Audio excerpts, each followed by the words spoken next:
மாண்புமிகு நீதியரசர் மே சொக்கலிங்கம் அவர்கள் சிறப்புரை ஆற்ற வருகை தந்துள்ளார்.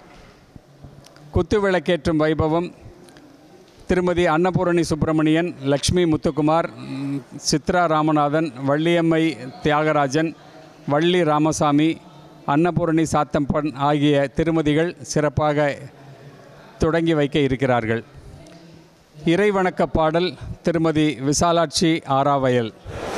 நகரத்தார் சங்கத்தின் சார்பாக வந்திருக்கக்கூடிய உங்கள் அத்தனை பேரையும் இந்த பவளவிழா நேரத்திலே வருக வருக வரவேற்பதில் திருச்சிராப்பள்ளி நகரத்தார் சங்கத்தின் சார்பாக உங்கள் அத்தனை பேருக்கும் வணக்கமும் நன்றியும். எண்ணிய முடிதல் வேண்டும், நல்லவே எண்ணல் வேண்டும், பெண்ணிய நெஞ்சம் வேண்டும், தெளிந்த நல் அறிவு வேண்டும், பண்ணிய பாவம் எல்லாம் பருதி முன் பணியைப் போலே நன்னிய நின்முன் இங்கு ரசித்திடல் வேண்டும் அண்ணாய். 1948ஆம் ஆண்டில் தேவகோட்டை திரு ஏ.வி.கே. சோமசுந்தரம் செட்டியார் மற்றும் எஸ்.ஆர்.எம்.எஸ். சுப்பையா செட்டியார் ஆகிய இருவராலும் திருச்சியில் உள்ள ஜாபர்ஷா திரு ஏ.வி.கே. பேங்கர்ஸ் கட்டிடத்தில் துவங்கப்பட்ட திருச்சிராப்பள்ளி நகரத்தார் சங்கம் செட்டி நாட்டிலேயே ஆரம்பிக்கப்பட்ட முதல் சங்கம் என்பதில் நாம் அத்தனை பேரும் பெருமைப்படுகிறோம்.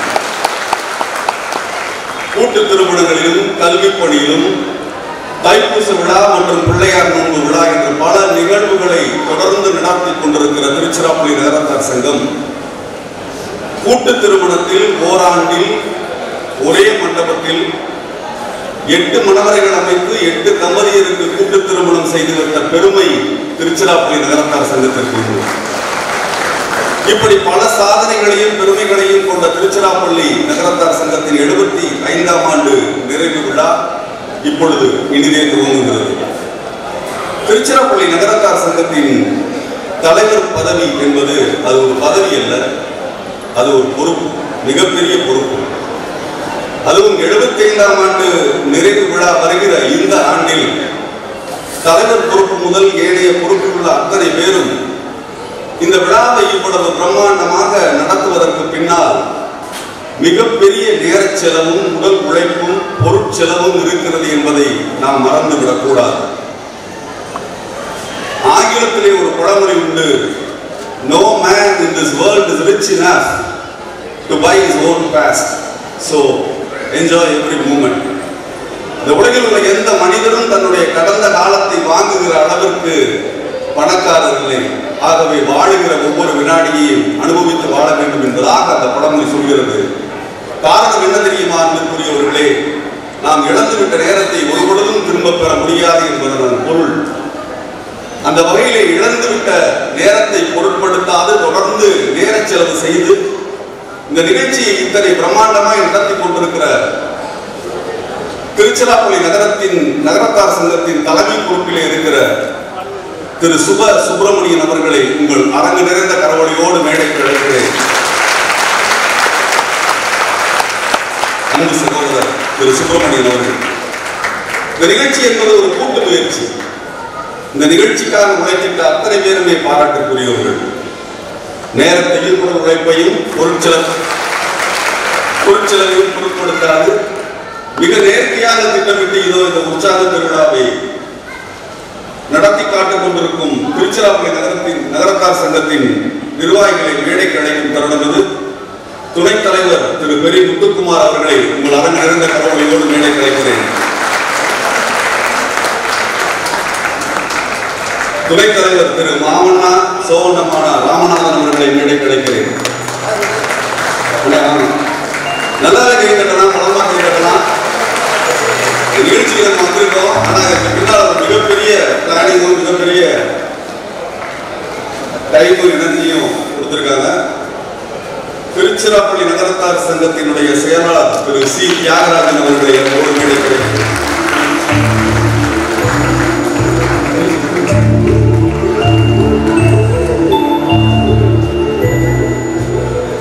இணை செயலாளர் இன்ஜினியர் திரு சுப்ப ராமசாமி அவர்கள் மியூசிக் கொடுத்து ஜோஷ்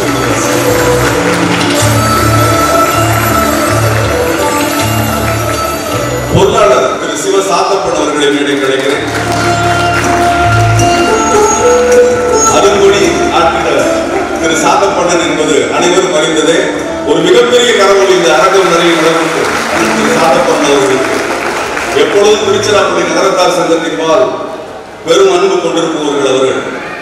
வீட்டிற்குள் அகல் விளக்கு ஏற்றி வைத்து உடலிட்ட வெண்விளக்கை நிறுத்தி வைத்து உற்று பாருங்கள், உள்ளுக்குள் இறை நிற்கும். தியானத்தினம் கூடி வரும் தெய்வம் நம்மை தேடி வரும். மனதின் மையத்தில் தீபத்தின் சுடர் நிற்கும். இறை சக்தி வந்திங்கே திருக்கோலம் பூண்டு நிற்கும். தெய்வங்கள் வந்திங்கே திருக்கோலம் பூண்டு நிற்க குத்து விளக்கு ஏற்றிடுங்கள், குளம் செழிக்க வாழ்த்திடுங்கள். இந்த இடத்திற்கு மங்களமும் எங்கள் எண்ணங்களில் மன நிறைவும் ஏற்றி வைத்திட திருமதி அன்னபூர்ணி சுப்பிரமணியன் அவர்களையும் திருமதி லக்ஷ்மி முத்துக்குமார், திருமதி சித்ரா ராமநாதன், திருமதி வள்ளியம்மை தியாகராஜன், திருமதி வள்ளி ராமசாமி, திருமதி அன்னபூர்ணி சாத்தப்பன் ஆகியோரை அன்புடன் அழைக்கிறோம்.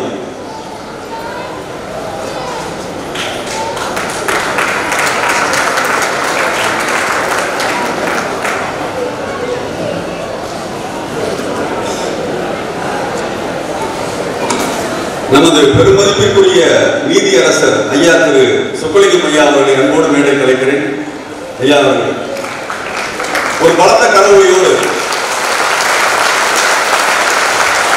நகரத்தார் என்பவர்கள் அனைத்து துறைகளிலும் சாதித்திருக்கிறார்கள் என்பதற்கு சாட்சியாக நீதித்துறையில் ஒரு மிகப்பெரிய சாதனையாளர் ஐயா திரு சொக்கலிங்கம் ஐயா அவர்கள் இப்பொழுது இந்த மேடையிலே ஒரு பலத்த கடவுளையோடு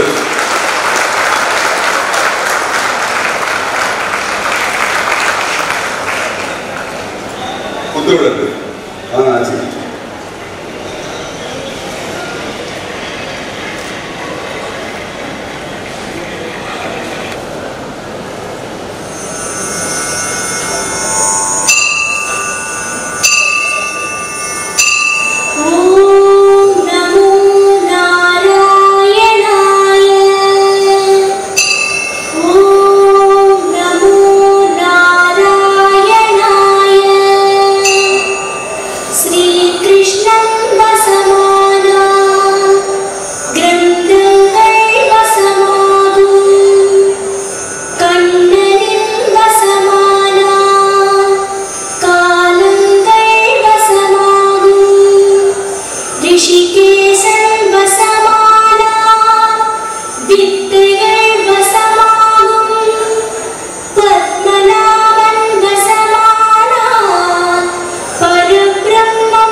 பிரார்த்தனை என்பது மனிதர்களுக்கும் கடவுளுக்குமான மொழி. பிரார்த்தனை என்பது மதம் சம்பந்தப்பட்டதல்ல, மனம் சம்பந்தப்பட்டது. இவ்வுலகில் மனிதர்கள் தேடும் கடவுள் இருக்கிறார்கள், கடவுள் தேடும் மனிதர்களும் இருக்கிறார்கள். நாம் அனைவரும் கடவுள் தேடும் மனிதர்களாக மாற நாம் கண்டிராத ஒரு மாபெரும் சக்தியிடம் நம் எண்ணங்களை தெரிவிக்கும் மொழியாக இறைவணக்க பாடலை பாட வருகிறார் ஆறாமையல் திருமதி PL விசாலாட்சி ஆட்சி அவர்கள்.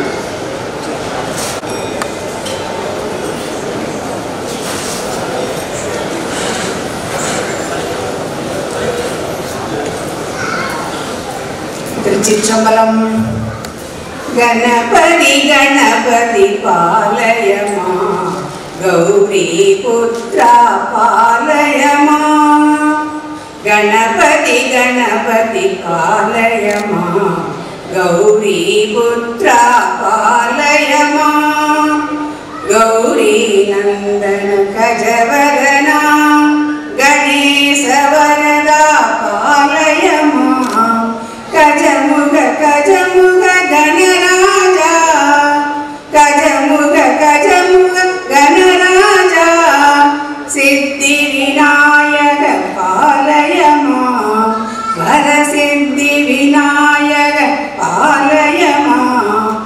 गणपति गणपति पालय मां गौरी पुत्र पालय मां अम्बासुदर्शि गणराजा हरिहर सोदर पालय मां प्रभादेवी क्षेत्र प्रकाशा प्रभादेवी क्षेत्र प्रकाशा सिद्धि विनायक पालय मां वरसिद्धि विनायक पालय मां गणपति गणपति पालय मां गौरी पुत्र पालय मां திருச்சிற்றம்பலம். மழலையாய் நாம் அடியில் கிடந்த பொழுது தாலாட்டு பாடி தழுவிச் சென்றது. தமிழ் அடம் முடித்து உணவு உண்ண அழுது நாம் மறுத்த பொழுது தாய்மொழியை செவி பூண்டு நிலவை காட்டி நமக்கு சோறுட்டியது. தமிழ் கற்களை கொண்டு பிற தேசத்தவரெல்லாம் வேட்டையாடி கொண்டிருந்த பொழுது தற்கொலை பற்றி நமக்கு கற்பித்தது. எங்கள் பண்டைய தமிழினம் பிறந்த குழந்தை நடந்து பழக கையில் வேலை கொடுத்தது. பிறந்த குழந்தை இறந்து பிறந்தால் வாழால் கீறி புதைத்தது. அன்புடன் கொண்டோரே, நமக்கு தமிழ் வேறு தாய் வேறு இல்லை. தமிழால் நாம் தாயை வணங்குவோம், அந்த தமிழையே நாம் தாயாய் வணங்குவோம். தமிழ் தாய் வாழ்த்திற்கு அனைவரும் எழுந்து நிற்போம்.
கலைமானுடையோன் கலித்தோருடையோன் மலைமானுடையோன் மகனே தலைமேல் விதிக்கை வரைந்த வினைகள் அனைத்தும் துதிக்கை எடுத்து துறை.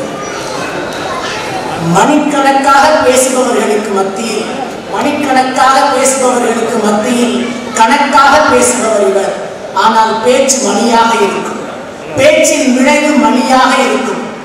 தனியாக வந்து மினியாக ஆரம்பித்து இன்று மெனியாக வளர்ந்து நிற்கிறது இவரது மணி கார்பரேஷன்.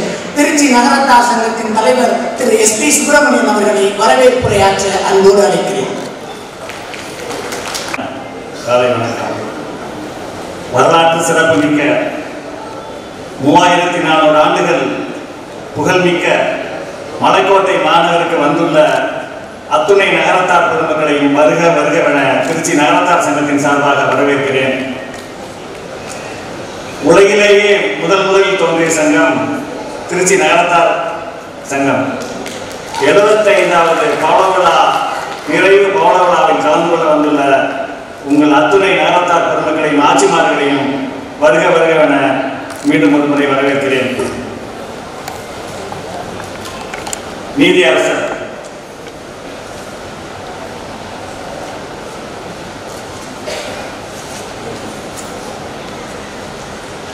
இவர் நீதியரசர் பதவி பெற்றதுக்கு அப்புறம் ஃபர்ஸ்ட் கலந்துக்கிட்டது வந்து திருச்சிராப்பள்ளி நகரத்தார் சங்கத்தில் தான். நம்முடைய சங்கத்தோட 40வது ஆண்டு விழாவிலையும் 50வது ஆண்டு விழாவிலையும் 60வது ஆண்டு விழாவிலையும் 70வது ஆண்டு விழாவிலும் இன்றைக்கு நடக்கின்ற 75வது ஆண்டு விழாவிலும் பவள விழாவிலும் கலந்து கொண்டு சிறப்பித்த பெருமகனார். இப்பொழுது இவரை நீதி அரசர் என்று கூறுவதை காட்டிலும் ஆன்மீக அரசர் என்றே அழைக்கலாம். ஒன்று ரெண்டல்ல, கொப்புடையம்மன் தேர், மன்னார்குடி ராஜகோபாலசாமி தேர், சொந்த ஊரில் ஆறாவயல் ராஜகோபுரம், எண்ணற்ற பணிகள். அதை தாண்டி பிராமண போஜ நன்கொடை, இன்னும் நூற்றுக்கணக்கான சிறை சம்பந்தப்பட்ட நன்கொடை தொடர்ந்து வழங்கிக் கொண்டே வருகிறார். நம்மவரின் அன்பு அழைப்பை ஏற்று நம் செட்டிநாட்டுகளுக்கு எந்த விசேஷமாக இருந்தாலும் நிச்சயமாக கலந்து கொள்வார். நேரம் தவறாமை மிக முக்கியமாக அவரிடம் எப்பொழுதுமே உண்டு.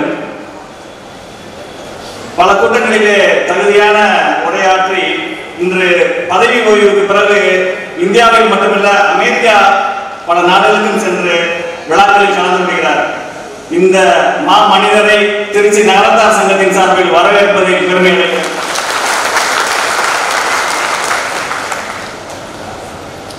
அடுத்ததாக சேதராமன் சாத்தப்பன் அவர்கள் நெற்குப்பையை சார்ந்தவர்கள், மும்பை எமிரேட்ஸ் என்பிடி வங்கியினுடைய தலைமை சிஓ. 100 ஸ்டார்ட் அப் தொழில்கள் தொடங்குவது பற்றி புத்தகம் எழுதி சாதனை படைத்தவர். 30 ஆண்டுகளாக ஏற்றுமதி இறக்குமதி துறையில் கட்டுரை 2000க்கும் மேற்பட்ட கட்டுரைகளை எழுதி தொடர்ந்து மக்களுக்கு உதவி செய்து வருகிறார்.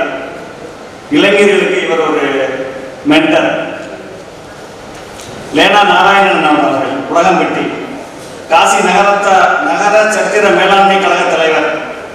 210 வருடங்களுக்கு பிறகு காசி சத்திரத்தில் சிக்கராவில் புதிய சத்திரத்தை மிகப்பெரிய அளவில் கட்டி வருகிறார்கள். அவர்களை பாராட்ட வேண்டும். 60 கோடி வரைக்கும் அவர்களால் வசூல் செய்து அந்த காசி சத்திரத்தினுடைய புது கட்டிடத்தை மிக பிரம்மாண்டமாக துவங்க உள்ளார்கள். அதுக்கு மிகப்பெரிய பாராட்டு என்னன்னா, ஃபவுண்டேஷன் போடுறப்பே இனாகரேஷன் ஃபிக்ஸ் பண்றாங்க. யாராலையும் முடியாது. அவங்க அந்த அளவுக்கு சாதனை படைப்போம் அப்படிங்கிற ஒரு நம்பிக்கையோட பண்ணிருக்காங்க. பாராட்டுகள். அதாவது ஒரு விழா ஒரு கட்டடம் ஆரம்பிக்கிறதுக்கு முன்னாடி கட்டடத்தோட கிரகப்பிரவேசம் என்னைக்குங்கிறது மிக சிரமமான பணி. அதுக்கு மிகப்பெரிய ஈடுபாடு வேணும். அவங்களுக்கு ஒரு மிகப்பெரிய பாராட்டுகள். மிகப்பெரிய சமூக சேவையர், லயன்ஸ் இயக்கத்தில் மிகுந்த ஈடுபாடு கொண்டவர் லேனா நாராயணன் அவர்களை வரவேற்பதில் அன்போடு பெருமையோடு இந்த நகரத்தார் சங்கத்தின் பெருமை கொள்கிறது. கவிதா விஷாலாட்சி அவர்கள், விஜய் டிவி புகழ் அவர்கள், தமிழ் பேச்சு எங்கள் மூச்சு என்ற நிகழ்ச்சி மூலம் புகழ் பெற்றவர். என்ற எழுத்தை பேசி உலகத்தையே கட்டி போட்டவர்.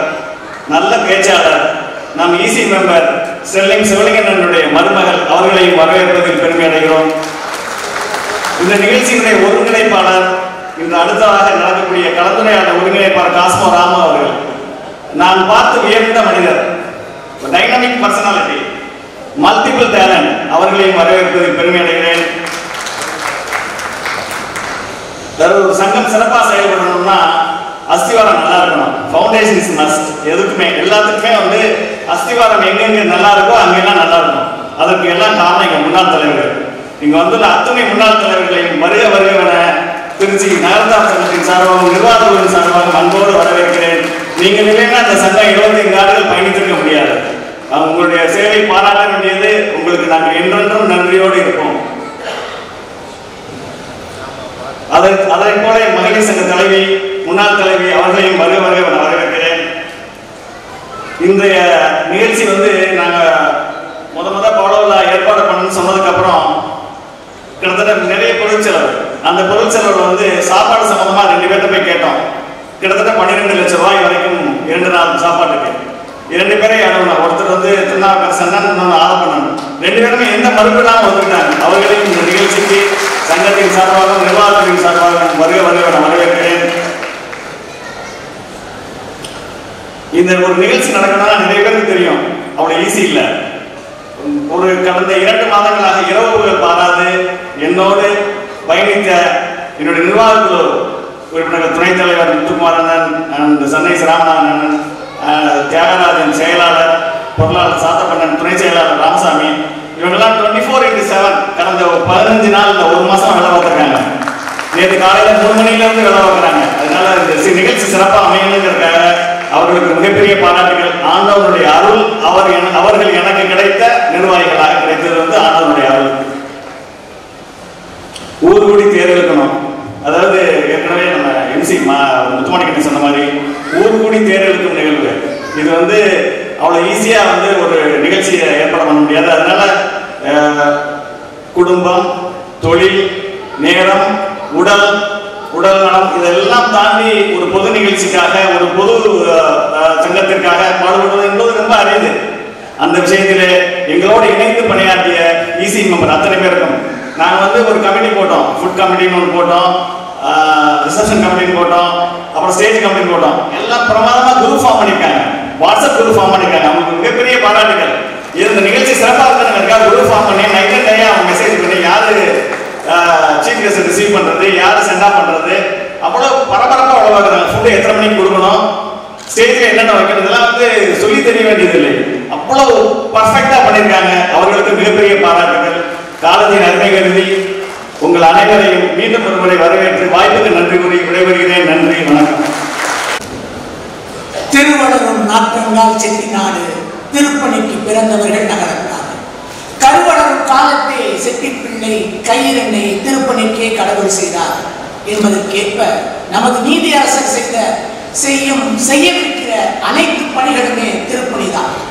தமிழ் ஈடுபாடும் தமிழ் கடவுள் முருகன்பால் அவர்களுக்கு இருக்கிற ஈர்ப்பும் ஈடுபாடும் அளவிட முடியாதது. சொக்கலிங்கத்திற்கு சண்முகநாதன்பால் உள்ள ஆசை இயற்கைதானே. புறத்தே சண்முகநாதனை தன் ஊரின் பெயரிலும் அகத்தே தன் இஷ்ட தெய்வமாய் சண்முகநாதனை நெஞ்சிலும் இருத்தி இருப்பவர் தான் நமது நீதியரசர் அவர்கள். தான் பிறந்த சண்முகநாதபுரத்தில் ராஜகோபுரம் பெரும் பொருட்செலவில் அமைத்துக் கொடுத்ததால் அனைவராலும் ராஜகோபுரம் சோனா என்று அன்போடு அழைக்கப்படுகிறார். கோபுர தரிசனமே கோடி புண்ணியம் என்பார்கள். கோபுர தரிசனமே கோடி புண்ணியம் என்றால் ராஜகோபுர திருப்பணி செய்தால் அது எத்தனை புண்ணியம் என்பது நீங்களே கணக்கு போட்டுக் கொள்ளுங்கள். அப்படிப்பட்ட திருமகனார் தான் ஐயா அவர்கள். முல்லைக்கு தேரில்தான் பாரி என்ற கதையை நாம் படித்திருக்கிறோம். சமீப காலத்தில் தனிக்கொடையாய் கொக்குடையம்மனுக்கு தேர் செய்து கொடுத்து அதில் அம்மன் பவனி வர செய்து அழகு பார்த்தவர்கள் நமது நீதியரசர் அவர்கள். ஆத்திச்சூடியில் அறம் செய்ய விரும்பு என்று பாலபாடம் படித்திருக்கிறோம். ஆத்திச்சூடியில் அறம் செய்ய விரும்பு என்று பாலபாடம் படித்திருக்கிறோம். ஆனால் அது நம் நீதியரசர் காதுகளில் அறமே செய்ய விரும்பு, அறமே செய்ய விரும்பு, அறமே செய்ய விரும்பு என்று விழுந்தது போலும் தன் வாழ்நாளில் இன்றளவும் அறத்தின் மறுரூபமாக தெரிகிறார் நீதியரசர். திருக்குறளில் முப்பாலம் இருந்தாலும் அதை அறநூல் என்றே சொல்கிறோம்.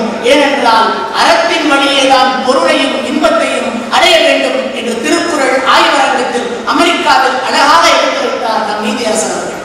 சில ஆண்டுகளுக்கு முன்னர் மலேசிய நாட்டில் United Nations University for Global Peace என்ற அமைப்பு மதிப்புறு முனைவர் பட்டம் வழங்கி ஐயாவை கௌரவித்தது.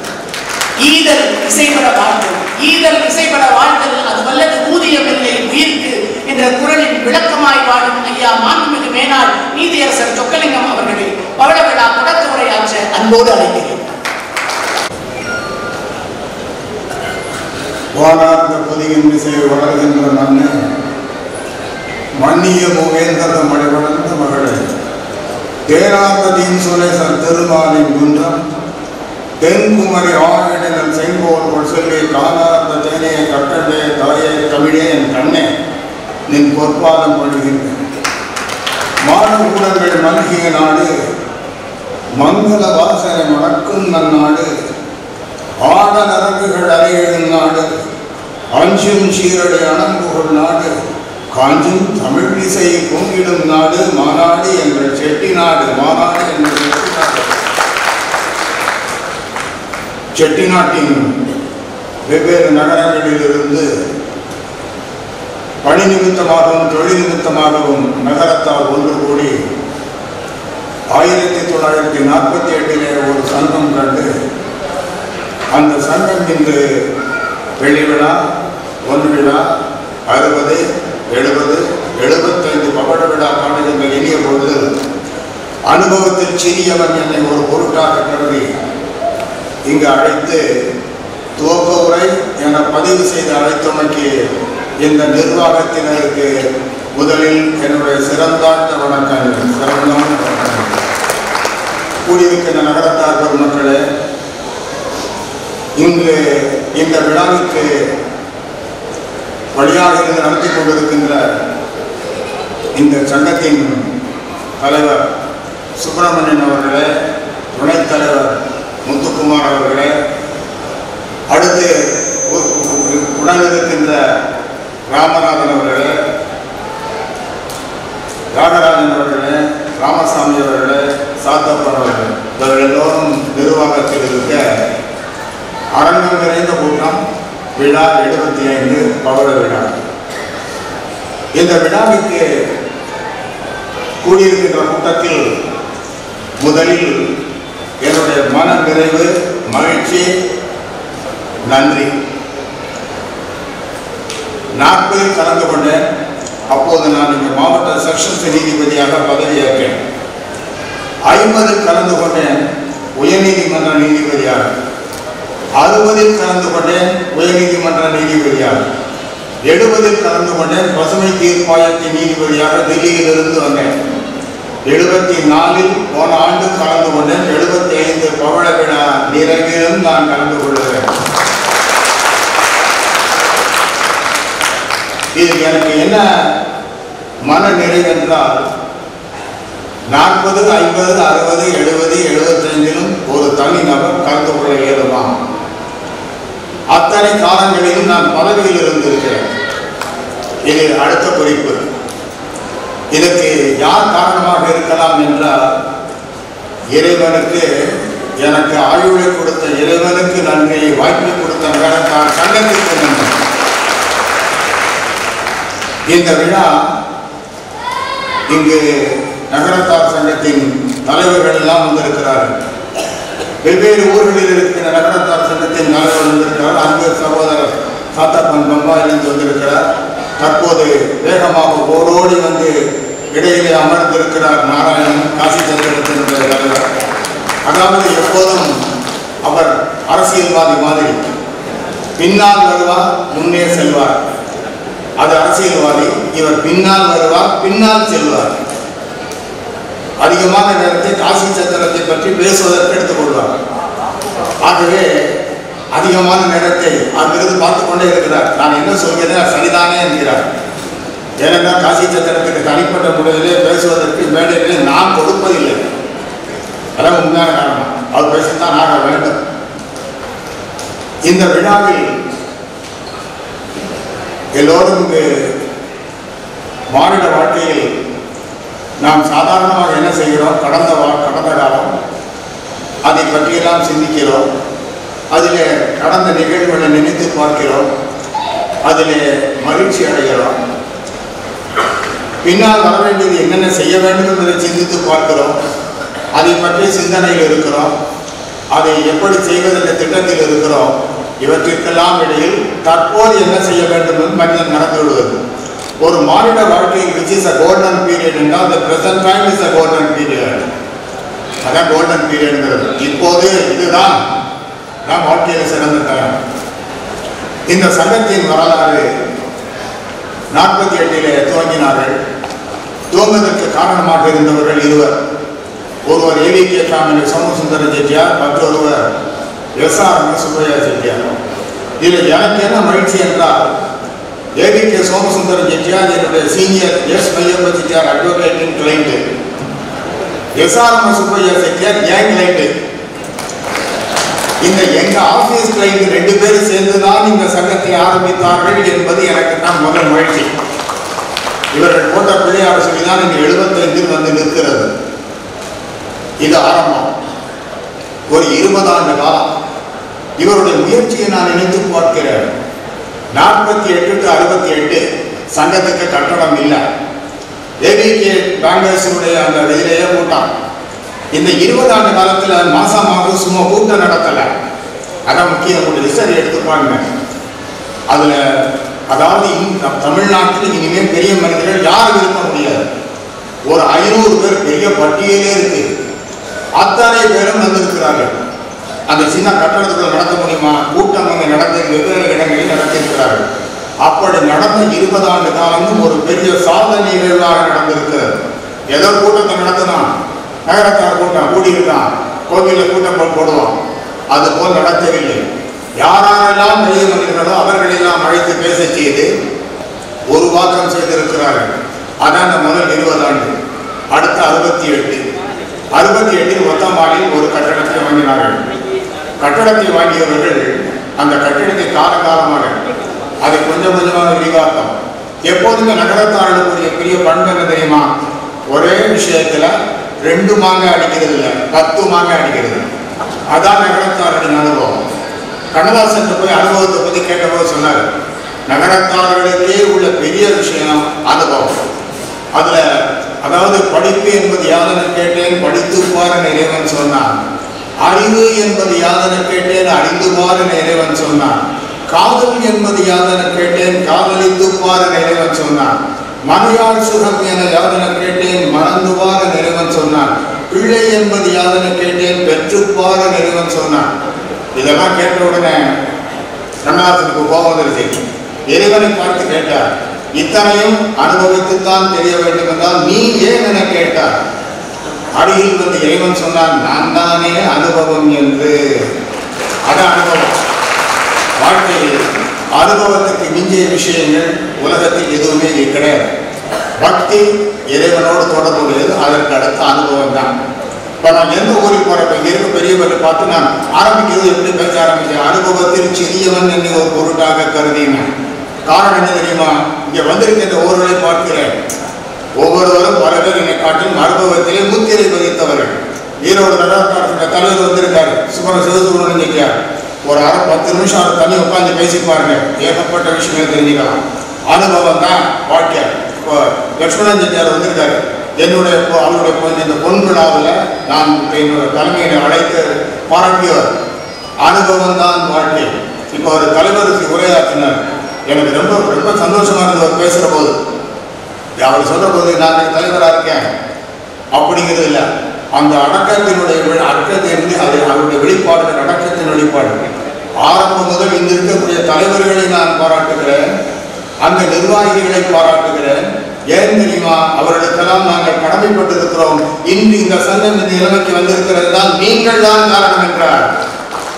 அதுதான் அவருடைய சிறப்பு. இன்னைக்கு நான் தலைவராக வந்துட்டேன்.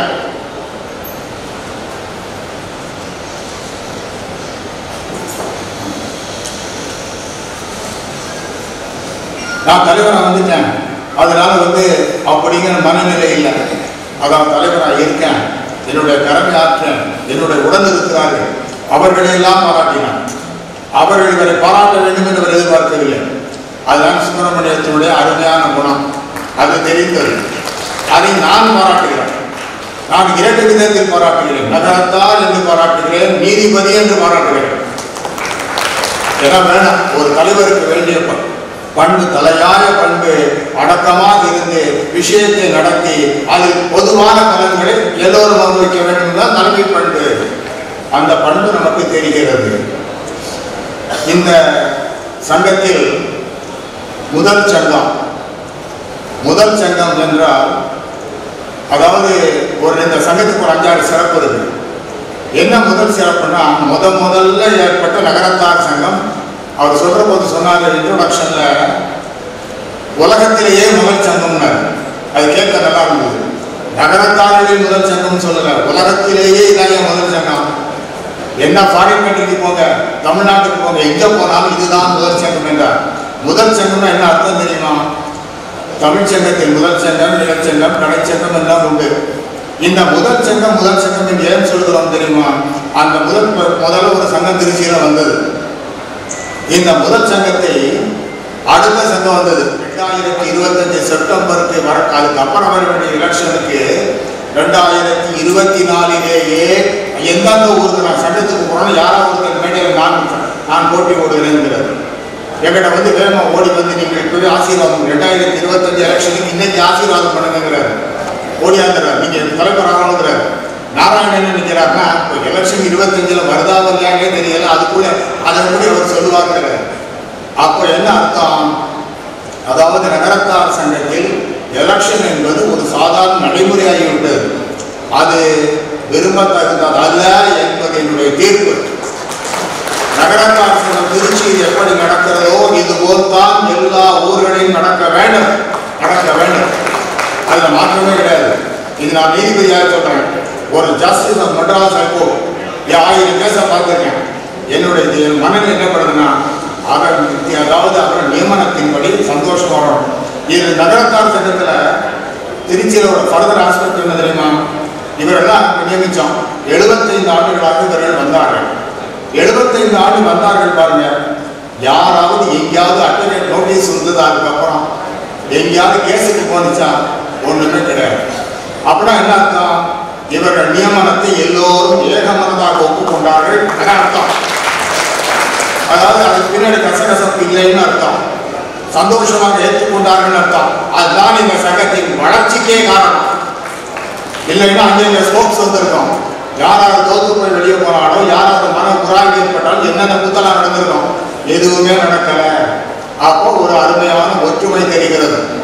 நான் முதலில் பாராட்டுவது நகரத்தார் சங்கத்தில் எலெக்ஷனே இல்லாமல் தேர்ந்தெடுத்தது, தெரிவு செய்து அப்பாயின் பண்ணது, அதில் பின்னால் பசங்களே இல்லாமல் இருந்தது.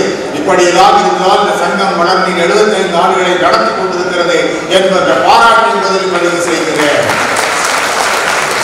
அடுத்து இந்த சங்கங்கள் என்னென்ன செஞ்சது அப்படின்னு ஒரு குறிப்பு கொடுத்தாங்க. முதல்ல ஆன்மீக பணி அப்படின்னு ஒன்று சொல்லுது. ஆன்மீக பணியில் சங்கம் என்ன செஞ்சது, அதாவது தாயுமானவர் கோவிலில் ஒவ்வொரு வருஷமும் தைப்பூசத்தன்னைக்கு அபிஷேக விழா நடக்குதுன்னு போட்டிருக்கு. 1975 துவக்கம் பெற்றது அப்படின்னு ஒரு குறிப்பு இருக்கு. ஒன்றை சொல்லுகிறேன், உங்களுக்கு எத்தனை பேருக்கு தெரியும்னு தெரியாது. இந்த அபிஷேகம் இருக்கு பாருங்க, ஆதி முதல்ல எந்த செட்டியார் இந்த ஊர்ல தொழில் ஆரம்பிச்சாரோ அவர் ஆரம்பிச்சுதான் தைப்பூச அபிஷேகம் என்பதை தெரிந்து கொள்ளுங்கள். 75 பின்னாடி நீங்க தொடர்ந்து இருக்கிய, ஆரம்பத்தில் இருந்தது நடுவில் விட்டு போச்சு, அதை பின்னால் நீங்கள் தொடர்ந்தீர்கள் என்பது நான் HRMC மூலமாக தெரிந்து கொண்ட விஷயம். ஆகவே 75 இப்போது செய்து கொண்டே இருக்கிறீர்கள். அடுத்து இன்விடேஷனை பார்த்தேன். இன்விடேஷன் போட்டுருக்குன்னா மட்டுவார் குடலி அம்மை உடனாகிய தாயுமான சுவாமி அப்படின்னு முன்பக்கத்தில் 2 ஒரு படத்தையும் போட்டுட்டு உள்பக்கத்தில் போட்டு அவருக்கு பின்னாடி விநாயகரை போட்டுருக்கு.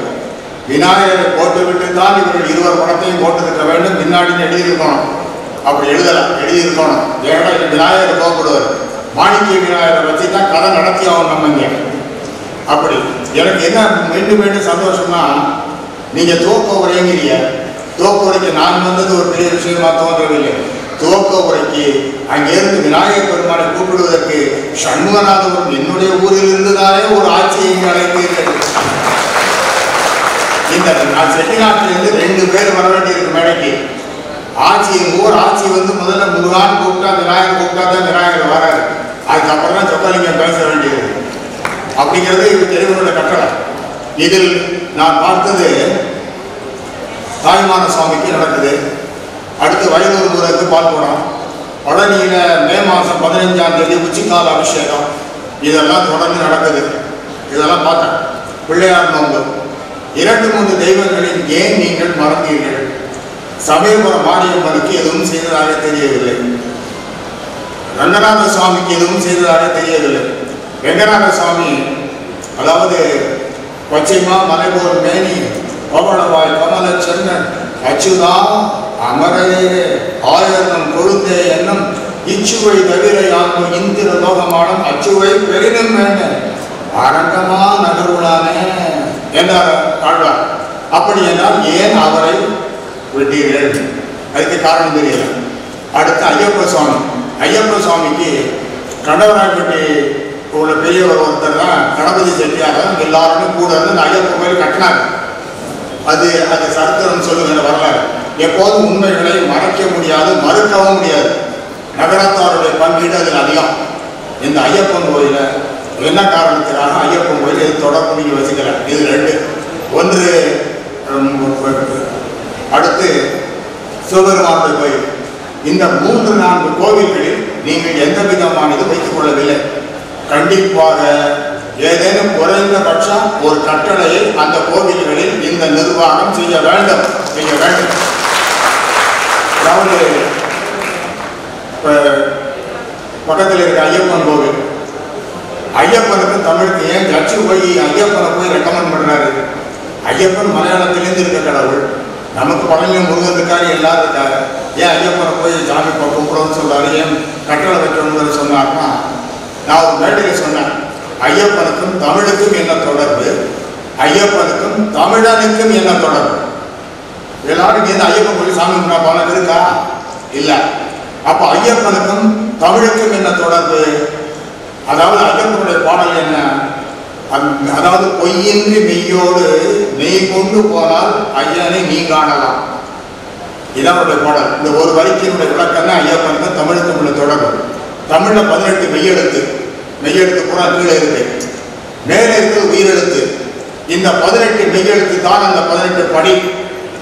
இந்த 18 படியில் நீங்க உண்மையான நெஞ்சத்தோடு ஏறி மேலே சென்றால் மேலே இருக்க உயிரெழுத்தாகி ஐயப்பனை காணலாம். இதான் உலகம். 18 படி மெய்யாக இருக்கிறது. இதான் மெய்யெழுத்து. இந்த மெய்யெழுத்தாக ஏறி நீங்க மேலே சென்றால் உயிராக இருக்கிற ஐயப்பனை காணலாம். அப்ப எப்படி இருக்கணும்? பொய்யின்றி மெய்யம் மெய் கொண்டு வரலாம். பொய் இருக்கக்கூடாது நெஞ்சில. இதான் கண்டிஷனே. இதுதான் தமிழுக்கும் ஐயப்பனுக்கும் உள்ள தொடர்பு. அடுத்து ஐயப்பனுக்கும் தமிழருக்கும் என்ன தொடர்பு? அப்ப இங்கிருந்து ஐயப்பன் கும்பிடுறது போனோம். சரிதானா? 1950 ஐயப்பன் கோயில் எரிஞ்சு போச்சு. கேரளாவில் எரிஞ்சு போன உடனே அப்ப என்ன செய்யறது? கோவில் ரீகன்ஸ்ட்ரக்ஷன் பண்ணிட்டாங்க. அங்கே சிலை வைக்கணும். யார் வைக்கிற சிலை, யார் கொடுக்குற சிலையை வைக்கிறது? 3 பேருக்கு மேல போட்டி. ஒன்று பிடி ராஜன் மதுரை, இன்னொன்று 2 பேரும் மலையாளி. இந்த 3 பேரும் வைக்கணுங்கிறாங்க. அப்போ 3 சிலை முன்னாடி இருக்கு. யார் சிலையை வைக்கிறது? உடனே ஆர்வம் பார்ப்போம். ஐயப்பன் எந்த சிலையில உட்கார்றாரு அப்படின்னு ஆர்வம் பார்ப்போம்னு ஆர்வத்தை பார்த்தா ஐயப்பன் தமிழராகிய பிடி ராஜன் சிலையில் தான் இருப்பேன்னு சொன்னார். இப்போ அங்கே என்ன சிலை யார் வச்சது தெரியுமா? பிடி ராஜன் வச்ச சிலையில இப்போ ஐயப்பன் இருக்காரு. இதுதான் ஐயப்பனுக்கும் தமிழருக்கும் உள்ள தொடர்பு. ஆகவே இந்த கோவில்களுக்கெல்லாம் நீங்கள் செய்யணும். அடுத்து இதெல்லாம் நீங்கள் ஆன்மீக பணியில் சேர்த்துக் கொள்ள வேண்டியது. அடுத்து கூட்டு திருமணம். இந்த கூட்டு திருமணம் ஆரம்பிச்சு வச்சது லட்சுமணன் செட்டியார் பீரியடு. ஒரு 14 உங்களுக்கு அவருக்கு முந்தின பீரியடு ஆப்ஜி செட்டியார் பீரியட் ஆரம்பிச்சாங்க. ஒரு 9 திருமணம் 16 திருமணம். இதுக்கப்புறம் பிள்ளையார்பட்டி. ஒரு முறை பிள்ளையார்பட்டியில் நீதிபதியாக இருந்தபோது நான் சென்றேன், கலந்து கொண்டேன். 4 பவுன் தந்தா, 10,000 ரூபாய் டெபாசிட்டு, அவங்களுக்கு ட்ரெஸ்ஸு, போடுற சாப்பாடு, இவ்வளவை நீங்கள் செய்தீர்கள். இப்போது கடந்த காலமாக சில ஆண்டுகளாக இந்த கூட்டு திருமணங்கள் நடைபெறவில்லை. இந்த விஷயங்கள் சம்பந்தமா நம்ம யோசிக்கணும். ஏன் நடக்கல? ஏன் கூட்டு திருமணம் நின்றது? கூட்டு திருமணம் நீங்க சரியா தான் செஞ்சிய, அதுல எந்த குறைபாடும் இருப்பதாக எனக்கு தெரியவில்லை. நீங்க எப்போது எடுத்துக்கலாம். நான் பேசுற எல்லா விஷயமுமே ஒரு நீதிபதியா பேசுறேன். ஒரு நகரத்தாரு ஒரு உச்சியில வச்சு பார்க்கணும், அதாவது புகழ்ந்து பேசணும், நத்திங் தேவையில்லை. ஏனென்றால் நீதிபதிக்கு புகழுரை தேவையில்லை, நீதிபதிக்கு பொய்யுரை தேவையில்லை. இருக்க விஷயத்தை அப்படியே பேசலாம் நீதிபதியின் தொழில். அதனால அதை பற்றி யோசனைக்கு இடம் இல்லை. ஏன் இதை சிந்திக்கணும்? ஏன் இந்த கூட்டு திருமணங்கள் 4-5 வருஷம் 3-4 வருஷமா அப்ளை பண்ணல, யாரும் விரும்பல, யாரும் அப்ளிகேஷன் போடல, நீங்க நடத்தல. அப்ப காரணம் என்ன? கூட்டு திருமணம் நடத்துற தப்புன்னு அர்த்தமா? இல்லை. நீங்க சரியா ஏற்பாடு பண்ணலைன்னு அர்த்தமா? இல்லை. அப்ப சரியாகத்தான் நடந்திருக்கிறது. ஏன் அப்ப அப்படி நின்று இருக்கு? அதற்கான காரணத்தை யோசிக்கணும். இப்போ எவனுக்கு சாதாரண என்னை பற்றி சொன்ன நினைக்காதீங்க. சாதாரண திருமணத்துக்கு பணம் உதவி கேட்டு வருவாங்க. வந்த உடனே நம்மளை உட்கார சொல்லுவேன். அவங்க என்ன நம்ம உட்கார யோசிப்பாங்க. அவள் ஹைகோர்ட் ஜட்ஜி நம்மளை உட்கார சொல்கிறாங்க. நீங்கள் நகரத்தான் உட்காருங்க. உட்காருவாங்க. அடுத்த ஒரு கேள்வி கேட்பேன். இப்போ யார் கல்யாணம், ஏதாவது என்ன டீ காஃபி சர்பத் என்ன சாப்பிட்றீங்க? அவங்களுக்கு இன்னும் கொஞ்சம் டெலிகேட்டாக இருக்கும். ஏன்னா ஜட்ஜி இவ்வளவு கேட்குறாங்க, டீ காஃபி சர்பத் எது உங்களுக்கு வேணுமோ சாப்பிடுங்க. இது அடுத்து அவர்கள் பழம் வாங்கிட்டு வராங்களா, சால்வை கொண்டாடுறாங்களா, இதெல்லாம் இனிமே தெரியாது. இதெல்லாம் விஷயமே இல்லை. அதுக்கெல்லாம் எனக்கு உள்ள போகிறதே இல்லை. சாப்பிட சொல்லுவேன். இப்போ கல்யாணம் பையனுக்கா பொண்ணுக்காங்க? பொண்ணுக்கும் பத்திரிக்கை போட்டிருக்கலாங்க, யாருக்காவது லெட்டர் வாங்கியிருக்கலாங்க. இதெல்லாம் கேட்டுப்பேன். கேட்டு குறைஞ்சபட்சம் பெண்கள் கல்யாணம்னா 10,000 ரூபாய் கொடுப்பேன். யாருக்கு? எனக்கும் அந்த பணம் வாங்கிட்டோம் இறைவனுக்கு மட்டும்தான் தெரியும், யாருக்குமே தெரியாது. இது வரைக்கும் எத்தனை கல்யாணத்துக்கு கொடுத்துருக்கேன் நீங்க குறிப்பு இருக்கும், அது பதில எடுத்தோம் கணக்கில். ஆனால் யாருக்கு கொடுத்தேங்கிறது யாருக்கு நான் சொல்றதில்லை. அவங்க எந்திரிச்சு புறப்பட போல ஒரு விஷயம் சொல்லுவேன். இந்த விஷயத்தை வெளியில் நீங்கள் சொல்லக்கூடாது. எனக்கு உங்களுக்கு இறைவனுக்கு மட்டும்தான் தெரிய வேண்டும். அவர்களுக்கு ஒன்று யோசிப்பாங்க, ஏன் ஜட்ஜு வெளியே தெரியக்கூடாதுன்னு சொல்றாரு? அந்த 10,000 ரூபாய் ஜட்ஜு கொடுத்தாருன்னு சொன்னா பெருமையா இருக்கலாம். எனக்கு ஏதோ ஒரு பெருமை மாதிரி தெரியும். ஆனால் அதில் எனக்கு அந்த பெருமையை நான் எதிர்பார்க்கவில்லை. என்ன காரணம்னா அந்த சைடு யோசிக்கணும். அந்த சைடு எப்போதுமே செட்டி நாட்டில் ஞாபகத்தில் வச்சுங்க, இவ்வளவு கிடைச்சா போதும், இவ்வளவு பேசுகிற காடு இருக்கும். ஞாபகத்தில் வச்சுங்க, இவ்வளவு கிடைச்சா போதும், இவ்வளவு பேசுகிற காடு இருக்கும். உடனே என்ன பேச ஆரம்பிச்சிருவாங்க, இந்த பொண்ணை தெரியாதா, 10 பேர்த்த பணம் வாங்கிட்டு தானே கல்யாணம் பண்ணி வந்தாலும் ஒரு பேச்சு வரும். அப்ப என்ன அர்த்தம், அது அன்றைய நிலைமை. இன்றைக்கு இதை நீங்கள் 10 பேர் கூட்டு திருமணம் பண்றீங்க, இது முதல்ல பத்திரிகையில வருது, எல்லாம் விளம்பரமாகுது, எல்லாத்துலையும் வாட்ஸ்அப்ல போயிருது, நிமிஷத்துக்கு நிமிஷம் வாட்ஸ்அப், இன்னும் நாள் இந்த இடத்துல இப்படி மாதிரி கல்யாணம் நடந்தது. அப்போ அதை அவர்கள் விரும்பவில்லை. ஏதோ ஒரு மாதிரி ஊசியில் ஒரு கல்யாணம் நடந்துருச்சுங்கிற ஒரு ஸ்டிக்மா, ஒரு கருப்பு புள்ளி விடுகிறது. இன்னைக்கு கல்யாண கூட்டுக்கு, அதாவது கல்யாண தேவை உள்ளவர்கள் இல்லைன்னு அர்த்தமா, இருக்கிறார்கள். ஆனால் அவர்கள் அப்ளை பண்ணல. அப்ப அதுக்கு காரணம் என்ன, அந்த ஏரியாவுக்குள்ள போனா அது வெளியே தெரிவதை அவர்கள் விரும்பவில்லை என்பது பொருள். அப்ப என்ன செய்யணும், நீங்க இங்கிட்ட திருப்பி யோசிச்சு பாருங்க. இப்ப கல்யாணத்துக்கு இதற்காக நீங்கள் உதவி செய்வதை நிறுத்தக்கூடாது. இப்ப கல்யாணத்துக்கு கூட்டு திருமணம் நடத்தல, கூட்டு திருமணம் நடத்தலைங்கிறதுக்காக எல்லா சங்கங்களையும் செய்யக்கூடிய அந்த உதவிகள் இருக்கிறது பாருங்கள், இந்த உதவிகளை கண்டிப்பாக நீங்கள் தொடர்ந்து செய்ய வேண்டும். அதுக்கு அப்ளிகேஷன் வரும், உங்களுக்கு மட்டும்தான் தெரியும், அவங்களுக்கு தான் தெரியும். அதை வாங்கி கொண்டு அந்த கூட்டு திருமணம் நடக்கவில்லை என்றாலும் அந்த திருமணங்களுக்கான உதவிகளை நீங்கள் செய்ய வேண்டும் என்று கேட்டுக்கொள்கிறேன். இது அவசியம். ஒன்று, இது கூட்டு திருமணம். அடுத்து கல்வித்தொகை. கல்வித்தொகை நீங்க கொடுக்கிற தொகையை பற்றி அறிந்து கொண்டு ஒரு குறிப்பிட்ட தொகை என்பது தெரிகிறது, அந்த தொகையை அதிகப்படுத்துங்கள். இந்த மாதிரி அடுத்து இந்த சாதாரண நடைமுறையில நகரத்தார்கள் என்பவர்கள் மிக, இப்போ இந்த மண்டபம் விடுதி இருக்கு, விடுதியில அதை நகர விடுதியாக தங்குகிற இடமாக எல்லாம் செஞ்சிருக்கு. அது நகரத்தார்களுக்கு ஒரு பொது பண்பு என்ன தெரியுமா, ஒரே விஷயத்துல பல விஷயத்தை செய்யக்கூடிய ஆற்றல், சிந்திச்சு பார்க்கறது. அந்த காலத்துல எல்லாம் ஒரு கலெக்டர், ஒரு ஜட்ஜி, ஒரு அதிகாரி பார்க்க போனா செட்டியார் 2 எலுமிச்சை பழத்தை எடுத்து போவார். இப்பதான் இந்த சால்வுகள் எல்லாம் அந்த கதையெல்லாம், அந்த காலத்துல எத்தனையோ விஷயங்கள் நகரத்தார் சமூகத்தில் மாறிவிட்டது. காரணம் என்னவென்றால் பொருள் புரியாததால். ஒருத்தர் காசி சத்திரத்தில் எலெக்ஷனுக்கு நின்னார், அவர் வந்தார். அவர் ஒருத்தர் மட்டும் என்னை பார்க்க வந்த ஒரு 25 பேர்ல போன எலெக்ஷன்ல ஒரே ஒருத்தர் மட்டும் 2 எலுமிச்சை பழத்தை வாங்கிட்டு வந்தார். வந்தவுடனே ரொம்ப எக்ஸ்கியூஸோட ஆரம்பிச்சார், நீங்க ஐயா நீங்க ஒண்ணு நினைச்சுக்க கூடாது, எல்லாரும் மாதிரி சால்வை வாங்கிட்டு வரல, 2 எலுமிச்சம்பழம் மட்டும்தான் வாங்கிட்டு வந்திருக்கேன், நீங்க ஒண்ணு நினைக்கப்படாது. நான் கூப்பிட்டு தட்டி கொடுத்து இந்த எலுமிச்சம்பழத்தின் முக்கியத்தை அவருக்கு சொல்லிவிட்டேன், நீ இதை நிறுத்தாதீங்க. நகரத்தார்கள் அந்த காலத்தில் எலுமிச்சம்பழத்துக்கு விலை காலனா. ஒரு ஜட்ஜை பார்க்கிற ஒரு செட்டியார் போவார், ஒரு கலெக்டரை பார்க்க போவார், ஒரு எஸ்பியை பார்க்க போவார், 2 எலுமிச்சம்பழம் அரையணா வாங்கிட்டு போவார். இந்த அரையணா எலுமிச்சம்பழம் செய்கிற விஷயத்தை 5000 ரூபாய் விஷயம் செய்யாது. அது நகரத்தார்கள். ஏன் தெரியுமா, அந்த எலுமிச்சம்பழத்தில் என்னென்ன விஷயம் இருக்கு அப்படின்னு தெரிஞ்சுங்க.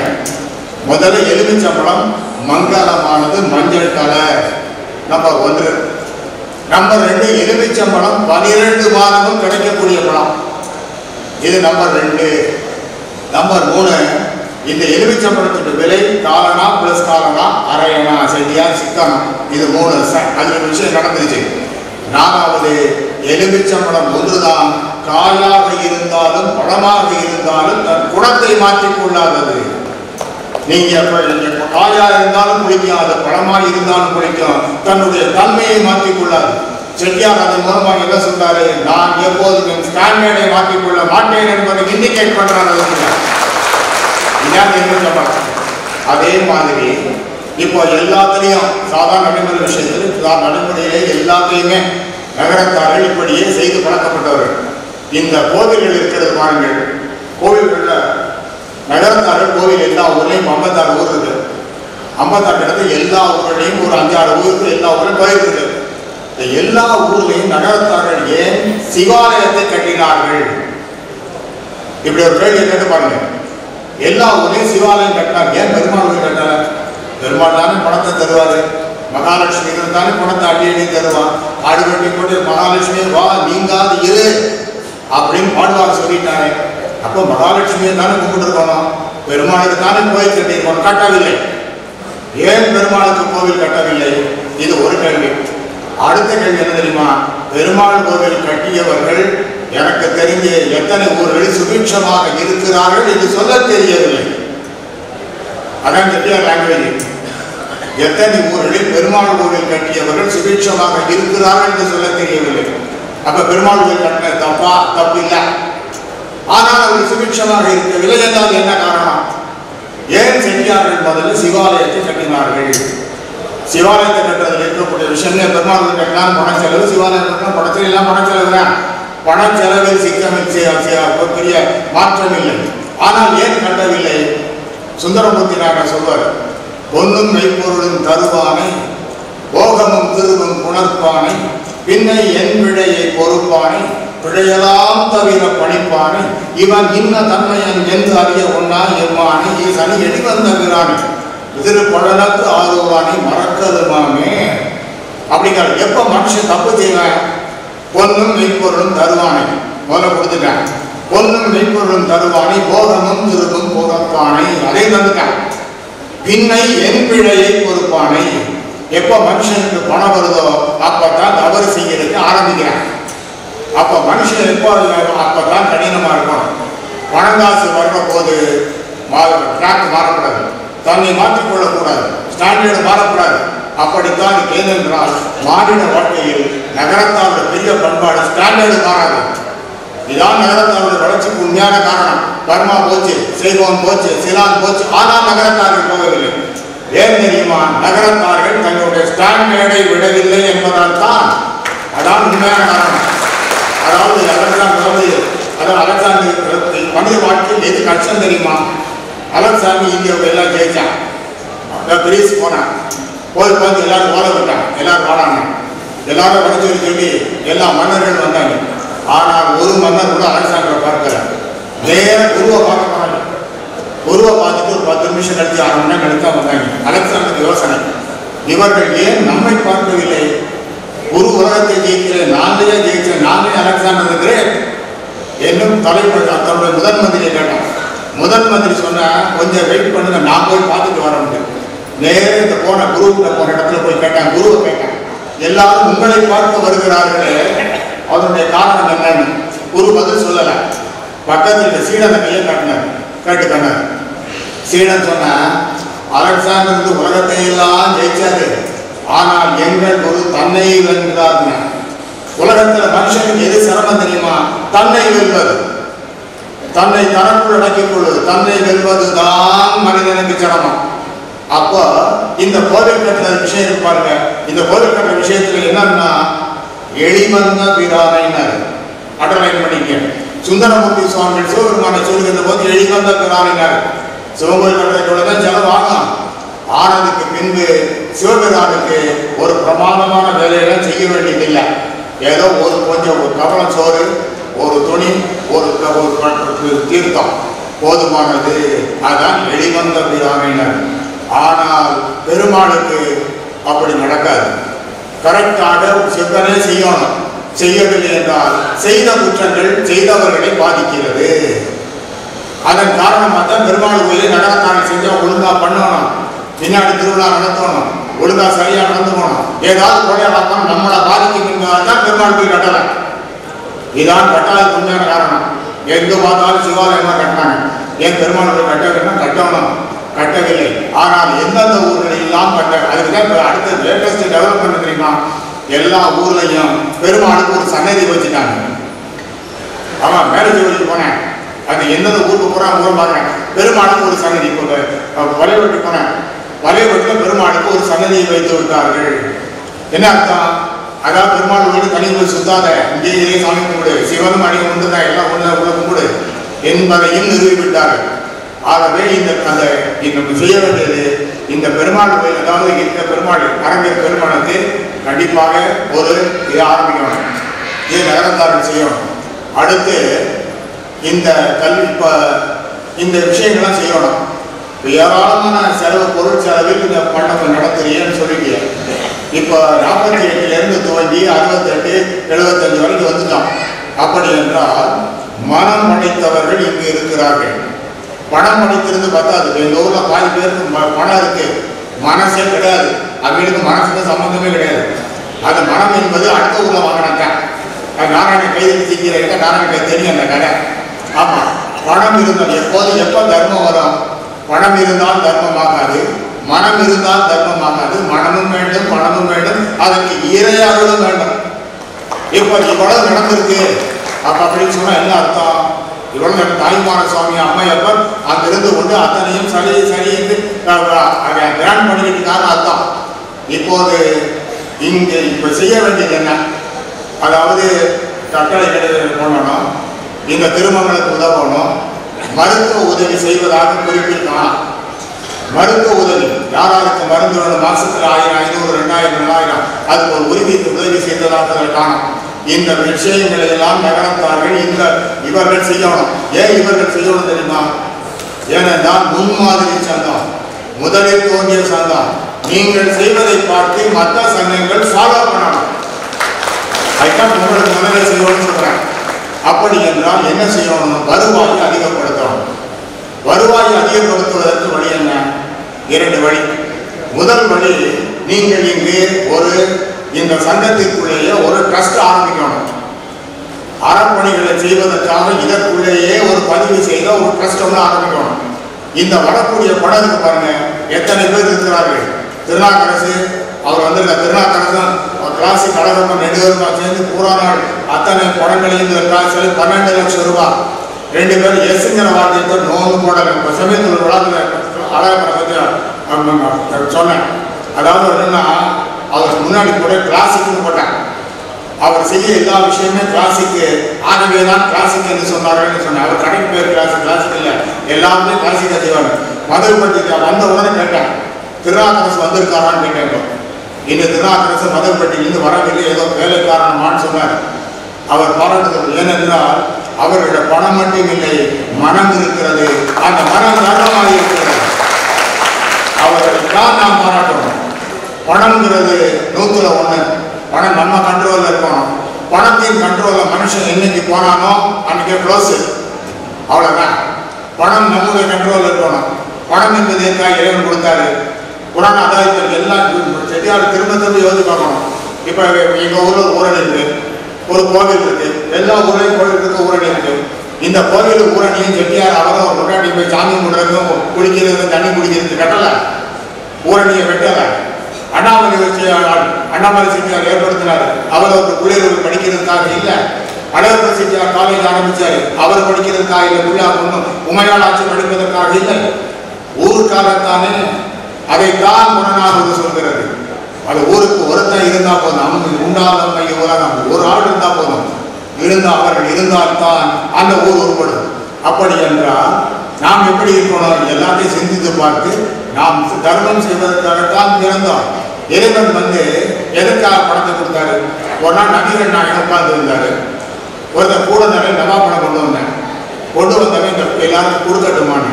சரி கொடுன்னாரு. அவன் ஒரு கேள்வி கேட்டான், உங்களை மாதிரி கொடுக்கவா, சாமிய மாதிரி கொடுக்கவா, இறைவனை மாதிரி கொடுக்கவா, இல்லை உங்களை மாதிரி கொடுக்கவான்னு கேட்டேன். அவர் சொன்னார், முதல் நாள் சொன்னாரு என்ன மாதிரி கொடுத்தாரு. கரெக்டாக 2 பழமா கொடுத்தேன். கூட காலி போட்டான், போயிட்டான். மறுநாள் கூட்டம். மறுநாள் கூட்டத்தில் மறுபடியும் வந்து கேட்டேன், ஐயா இன்னைக்கு பணத்தை எப்படி கொடுப்பேன்னு. இன்னைக்கு இறைவன் மாதிரி கொடுத்தாரு. ஓ, அப்புறம் என்ன பண்ண தெரியுமா? 1, 2, 4, 5, 10, 12 கூட எடுத்துட்டு வரான் போட்டான். இறைவன் எல்லோருக்கும் ஒரே போல் பணத்தை கொடுப்பதில்லை. அதான் இறைவன். என்கிட்ட கரெக்டாக கல்யாணத்துக்கு 10,000 ரூபா. நான் சாதாரண மனிதன். இறைவன் அப்படி கொடுக்கறது இல்லை. எனக்கு பெரிய பணக்கார செட்டியாரை பார்த்து என்ன பொறாமை தெரியுமா? அவர்கிட்ட பணம் இருக்கேங்கிற பொறாமை இல்லை, நான் அந்த மாதிரி தர்மம் செய்ய முடியலேங்கிற கவலையே. ஒரு செட்டியாருக்கு ஒரு 1000 கோடி தேரும். 1000 கோடி அவருக்கு தேவைக்காது. அவருக்கு போனால் கொண்டாட்டி பிள்ளைக்கு போனால் நமக்கு என்ன சம்பந்தம்? அதுபோல் இறைவன் எனக்கு தரவில்லையே. ஏனென்றால் நான் தர்மமாக்கி பார்த்து பார்த்து பார்த்து சந்தோஷித்து ராத்திரி தூங்குவேன். அதற்கு தான் நம்ம அதான் நினைச்சு பார்க்கிறேன். அப்படி என்றால் இறைவன் தந்ததே. அப்போ அதாவது யாருடைய பணமே கிடைக்கல வருத்தமா இருங்க, 10 பணம் கிடைச்ச சந்தோஷமா இருங்க. நபிகள் நாயகம் சொன்னாரு, இந்த வருத்தப்படாத, உனக்கு உன்னுடைய பாவ புண்ணியத்துக்கு தகுந்தபடி இறைவன் கொடுத்துருக்கிறான் வச்சுக்க. அதிகமாக வாங்கினவனை பார்த்தாரு. என்ன சொன்னார் தெரியுமா? உனக்கு எதுக்காக இறைவன் கொடுத்துருக்காரு தெரியுமா? இறைவன் கணக்குப்படி வந்திருக்கு. ஏன் கொடுத்துருக்காரு தெரியுமா? அதை தெரிந்து கொள். ஏன்னா இல்லாதவனுக்கு கொடுப்பதற்காக, இல்லாதவனுக்கு கொடுப்பதற்காகத்தான் உனக்கு வந்திருக்காரு. நீங்க கொடுத்து அந்த மகிழ்ச்சியை அடைய என்று சொன்னார். அதே போல குருநானக் வந்து ஒரு பெரிய பணக்காரன். அவன் என்ன பண்ண, வீடு கூட்டி போனான். இருந்த செல்வத்தை எல்லாம் காட்டினான். முத்து, பவளம், மாலை, பணம் எல்லாத்தையும் மாட்டினான். எல்லாத்தையும் பார்த்தாரு. பார்த்து முடிச்சதுக்கு அப்புறம் அவர் வீழ்த்திக் கொள்வதற்காக கர்வமாக காட்டினான். எல்லாம் பார்த்து முடிச்சார். பார்த்து முடிச்சுட்டு ஒரு ஊசி எடுத்து அவன் கையில் கொடுத்தாரு. ஐயா எதுக்குன்னா, இதை பத்திரமா வச்சுக்க, நீ நான் அடுத்த பிறப்பில் சந்திப்போம். அடுத்த பிறப்பில் சந்திக்கிற போது இந்த ஊசியை நீங்க பத்திரமா தந்துடணும். அதுக்காக அவங்க கொடுத்து வச்சிருக்கேன். அவன் கேட்டான், அடுத்த பிறப்பு இதை எங்கிட்டு கொண்டு போறது, எங்க கொண்டு போய் காட்டுறது, யாருக்கு கொண்டு போய் கொடுக்கறது, நான் எங்க பத்திரமா வச்சுக்கிறது, எதை காட்டுறதுன்னு. அப்ப திருப்பி கேட்டார், இந்த ஒரு ஊசியே நீ கிளப்பிட்டு போக முடியாதுன்னு சொல்றியே, இப்ப இருக்க இல்லா செல்வத்தை காட்டி இதெல்லாம் எங்க கொண்டு போக போறாங்க. ஆஹா, எதுக்கு தெரியுமா? தர்மம் செய்வதற்காகத்தானே நான் உனக்கு இறைவன் தந்திருக்கிறார். ஆகவே நகரத்தார் பெருமக்கள் உங்களுக்கு பெரிய வாய்ப்பு என்ன தெரியுமா? திருச்சி நகரத்தார் தங்கத்தார் நிர்வாகிகளுக்கு பெரிய வாய்ப்புன்னா, நல்ல மனம் படைத்த, பணம் படைத்த, அருள் படைத்த நகரத்தார்கள் இங்கு இருக்கிறார்கள். நீங்கள் வாய்ப்பை பயன்படுத்துங்கள். அதாவது ஒரு ட்ரஸ்ட் ஆரம்பிங்க. அதாவது நகர் உதவி திட்டம் அப்படின்னு போட்டு ஆரம்பிங்க. நீங்க ஆரம்பிக்கிறது முதல்ல வருவா ஃபர்ஸ்ட் ஓப்பனிங் 1,20,000 ரூபாய் நான் தரவு வைக்கிறேன். அதாவது நாராயணன் வந்து 60 கோடி 50 கோடி அப்படின்னு போட்டு இப்போ வந்து பேசுவார். நான் கேட்பேன், நான் உட்காந்து கேட்கிறேன். என்ன கேட்டு அழுத்து போன நான் கேட்கிறேன். வழி இல்லை. நாராயணன் வெளியே விட மாட்டார். நாராயணன் கேட்குறீங்க, நாராயணன் கொஞ்சம் செல்லாம். நாராயணன் கொஞ்சம் தப்பா சரியான்னு தெரியல. நாராயணன் ரொம்ப செல்லாம். ஏன்னா நாராயணனுடைய பெற்றோருக்கு அந்த குழியில காட்டுக்கு என்ன ரொம்ப பிடிக்கும். இதான் நடந்த தப்பே. அவங்களுக்கு என்ன ரொம்ப பிடிக்கும். இதை இந்த பசங்க புரிஞ்சுக்கிட்டு அண்ணன் போட்டுக்கிட்டு ஆரம்பிக்கிறது. அதாவது இந்த 60 கோடி ரூபாய் 50 கோடி ப்ராஜெக்ட்லாம் சொன்னாங்க. உங்களுக்கு எவ்வளவு பேருக்கு தெரியும்னு தெரியாது. முதல்ல இந்த கட்டடத்துக்கு 10 மாடி கட்டடத்துக்கு 3,60,000 ரூபாய் ராசிக்காக வருவது அணியம்தான். அந்த தெம்புலதான் சொன்னேன், கண்டிப்பா அந்த கட்டடத்துடைய திறப்பெல்லாம் சூப்பரா நடக்கும்னு. இறைவனை கேட்டுதான் அந்த 3,60,000 ரூபாய் கொடுத்தாங்க. அதுக்காக அன்னைக்கு 25 லட்சம் 26 இருக்கிற மாதிரி பணத்தை போய் ஃபர்ஸ்ட் வரவை கட்டடத்தை கட்டு, அதை திறந்துருவோம். ஏன்னா விஸ்வநாத் அந்த கட்டடத்துல 2 முக்கியமான விஷயம் என்ன தெரியுமா? நம்ம நகரத்தார்கள் போறவர்களுக்கு இங்க இருக்க கட்டடம் பத்தலைங்கிறது ஒரு காரணம். இன்னொரு காரணம் என்ன தெரியுமா? அந்த இடம் ரொம்ப சிரமப்பட்டு கைப்பற்றி இருக்கோம். அந்த இடத்தை நாம் நிறுத்திக் கொள்ள வேண்டும் என்றால், தக்க வைத்துக் கொள்ள வேண்டும் என்றால், அந்த இடத்தில் ஒரு கட்டடத்தை கட்டி அதை நிரப்பணும். அடுத்த மறுபடியும் உள்ள விடக்கூடாதுன்னு கட்டடத்தை பொசஷனுக்கு கொண்டு வந்துடணும். ஆகவே அந்த கட்டடம் தேவை என்பது 2வது கருத்து கிடையாது. ஆகவேதான் அந்த விஷயத்தை நடத்தணும் அப்படிங்கிறது நாராயணன் உந்துதலா இருக்கிறது. அவர்களெல்லாம் அழைத்திருக்கிறீர்கள். அவர்களை பாராட்டுவதற்கு ஒரு இது இருக்கு. அடுத்து வந்து பெண்களை பாராட்டுவதற்கு இந்த விழாவிலே 7 பேரை தேர்ந்தெடுத்திருக்கீங்க. 7 பேரை 9 பேரை தேர்ந்தெடுத்து அவர்கள் அந்தந்த துறையில் அவர்களை பாராட்டுவதற்காக ஒரு வச்சிருக்கீங்க. இதை பாராட்டுவதை ஆண்டுதோறும் பெண்களை பாராட்டுங்கள். பெண்களை பாராட்டுவதன் மூலமாகத்தான் நாம் நம்மை பாராட்டிக் கொள்வதற்கு பொருள். பெண்கள் இல்லாமல் நாம் இல்லை. ஆட்சிகள் ஸ்போர்ட்ஸ் விட்டுருந்தா தர்மம் வளர்ந்துருக்காது. இன்னைக்கு தர்மம் இருக்கு செட்டி நாட்டிலேன்னு சொன்னா ஆட்சிகள் எஸ் போட்டதுனால ஆட்சி வந்தாச்சு வந்திருக்காரு. ஆட்சி வந்தாச்சு அது ஏதாவது பேர் இப்படி வச்சாரு தெரியுமா? விளக்கம் கொடுத்தேன். முதல்ல மாநாட்டில் தலைமை நாங்க 92 முத்தையா மந்திரம் ஆட்சி வந்தாச்சுன்னு ஒரு பேர் வச்சது. ஏன் செட்டியார் வந்தாச்சுன்னு வைக்கக்கூடாது? அவரு வைக்கல. காரணம் என்ன? எந்த செட்டியார்த்த போய் எந்த பணத்தை நீங்க கேட்டாலும் சாயந்தரம் பண்ணா நாளைக்கு வச்சுக்கோங்க. என்ன அர்த்தம் தெரியுமா? ஆட்சியை யோசிக்க போறான்னு அர்த்தம். ஆட்சியை கன்சல்ட் பண்ண வேங்கிறேன் எவ்வளவு கொடுக்கலாம் அப்படின்னு கேட்பாரு. அது ஆட்சி வந்து எடுத்து கொடுக்குறீங்கன்னா க்ளோஸ். ஆட்சிகள் தர்மம் நிலையாக தொடர்ந்து கொள்வதற்கு காரணமே ஆட்சிகள் ஆமா ஆமா ஆமான்னு சொல்லி அந்த தர்மத்தை வளர்த்ததால். செட்டியார் பணத்தை மட்டும்தான் கொடுத்தாரு. அதை வளர்த்ததுக்கு காரணம் ஆட்சிகள் தான். ஆட்சிகள் செட்டியார்களை காட்டிலும் அதாவது அறிவுபூர்வமானவர்கள். அவர்கள் பொறுமைசாலிகள். இப்போ நம்ம உங்களுக்கெல்லாம் எத்தனை பேர் தெரியுதில்ல, சூப்பரண்ட் ஆஃப் பர்சன்ஸ். ஆமா, இது சூப்பரண்ட் ஆஃப் பர்சன்ஸ் நம்ம பொண்ணு. அதாவது அவங்களோட ஒரு பெரிய ப்ளஸ் பாயிண்ட் என்ன தெரியுமா, முதல்ல பிரசிடென்ட் ஆர்டர் வந்துச்சு. அது பாராட்டு விழா தெரியுமா, பழனியில் நம்ம கட்டடத்தில் மாலை நேரத்தில் தைப்பூசத்தில் சூப்பரண்ட் ஆஃப் கஸ்டம்ஸ் எதுக்கு தெரியுமா, இதற்கு நீங்கள் எல்லாரும் பார்த்துக்கணும். நேர்மைக்காக, உண்மைக்காக, எந்த விதமான அப்பளுக்கு இல்லாத சர்வீஸுக்காக, யார்கிட்டையும் கை நீட்டாததுக்காக. இதான் முக்கியம். எனக்கு வேண்டிய பாயிண்ட் லஞ்சம்னா லஞ்சத்துக்கு விரோதினா. அந்த மாதிரி ஒரு பொம்பளை பிள்ளை நம்மோட பிள்ளை ரேஸ்பி சட்டம் வாங்கி ஜனாதிபதியாக பாராட்டப்பட்டு ஜனாதிபதி அங்கேருந்து போராட்டிட்டாரு. இதுக்கு மேல அந்த பிள்ளையை இவரெல்லாம் பாராட்டணும். ஏன் பாராட்டணும்? இவர்கள் தான் வருங்காலத்தில் வருகின்ற இளைய சமுதாயத்துக்கு முன்னோடிகள். இவர்களை தான் பாராட்டணும். அது நான் ஒரு அருமையான விஷயம் இங்க செஞ்சிருக்கீங்க. ஆளுநரும் செய்யுங்க. ஒரு 10 பேர் 8 பேர். இதில் எனக்கு ஒரு பெரிய இது என்னன்னா, இந்த ஒரு வாட்ஸ்அப்பில் ஒரு விளம்பரம் பார்த்தேன். கடைசியாக என்ன போட்டிருக்கேன்னா, இளைஞர்களே நீங்கள் கலந்து கொண்டு எதிர்காலத்தை உருவாக்குங்கள்னு போட்டுக்கிறது பார்த்தேன். இப்போ வந்தவொன்னு அப்படி பார்த்தேன். மொத்தம் ஒரு 25 இளைஞர்கள் தான் மொத்தம் இங்கே இருக்கிறார்கள். இளைஞர் சங்கம் போயிட்டு இருக்கேன் ஊரா. எல்லா ஊரும் இளைஞர் சங்கம் இருக்கு. அப்போ இளைஞர்லாம் என்னன்னு நானே ஒரு கேள்வி கேட்கறது. 50, 55, 60, 65 கூட அங்கேயே இருந்துக்கிட்டு நாங்கள் இளைஞர் சொன்னால் என்ன அர்த்தம்னு தெரியல. இளைஞருக்கு ஏஜ் லிமிட் கேட்டாங்க. ஏஜ் லிமிட் கிடையாது. ஏன்னா இங்கிலீஷ் ஒரு சேயிங் உண்டு, a man is young so long he feels young, a woman is young so long she looks young. ஒரு பெண் இளமையாக இருக்கிறார், அது தெரியுது பாருங்க, வெளி தோற்றம், அது வரைத்தான் ஒரு இளமை. அதே போல ஆண் எப்படி என்றால் he feels so long he feels என்ன, நான் அந்த எந்த வயசு வரையிலே நான் இளமை என்று நினைக்கிறேனோ அது வரையில் இளமை தாங்க. அப்ப இளைஞர்லாம் 25, 20 நம்ம தயார் பண்ற கதை இளைஞர் மாநாடு நடத்துறோம். இப்ப இளைஞர்களை நாம் உருவாக்க வேண்டும் என்றால் இளைஞர்களே உங்களை எல்லாம் கேட்டுக்கொள்கிறேன், நீங்கள் இது போன்ற இடங்களுக்கு வர வேண்டும், பெரியவர்கள் சொல்வதை கேட்க வேண்டும், அதை பின்பற்ற வேண்டும், சமுதாயம் உருப்பட வேண்டும். ஏனென்றால்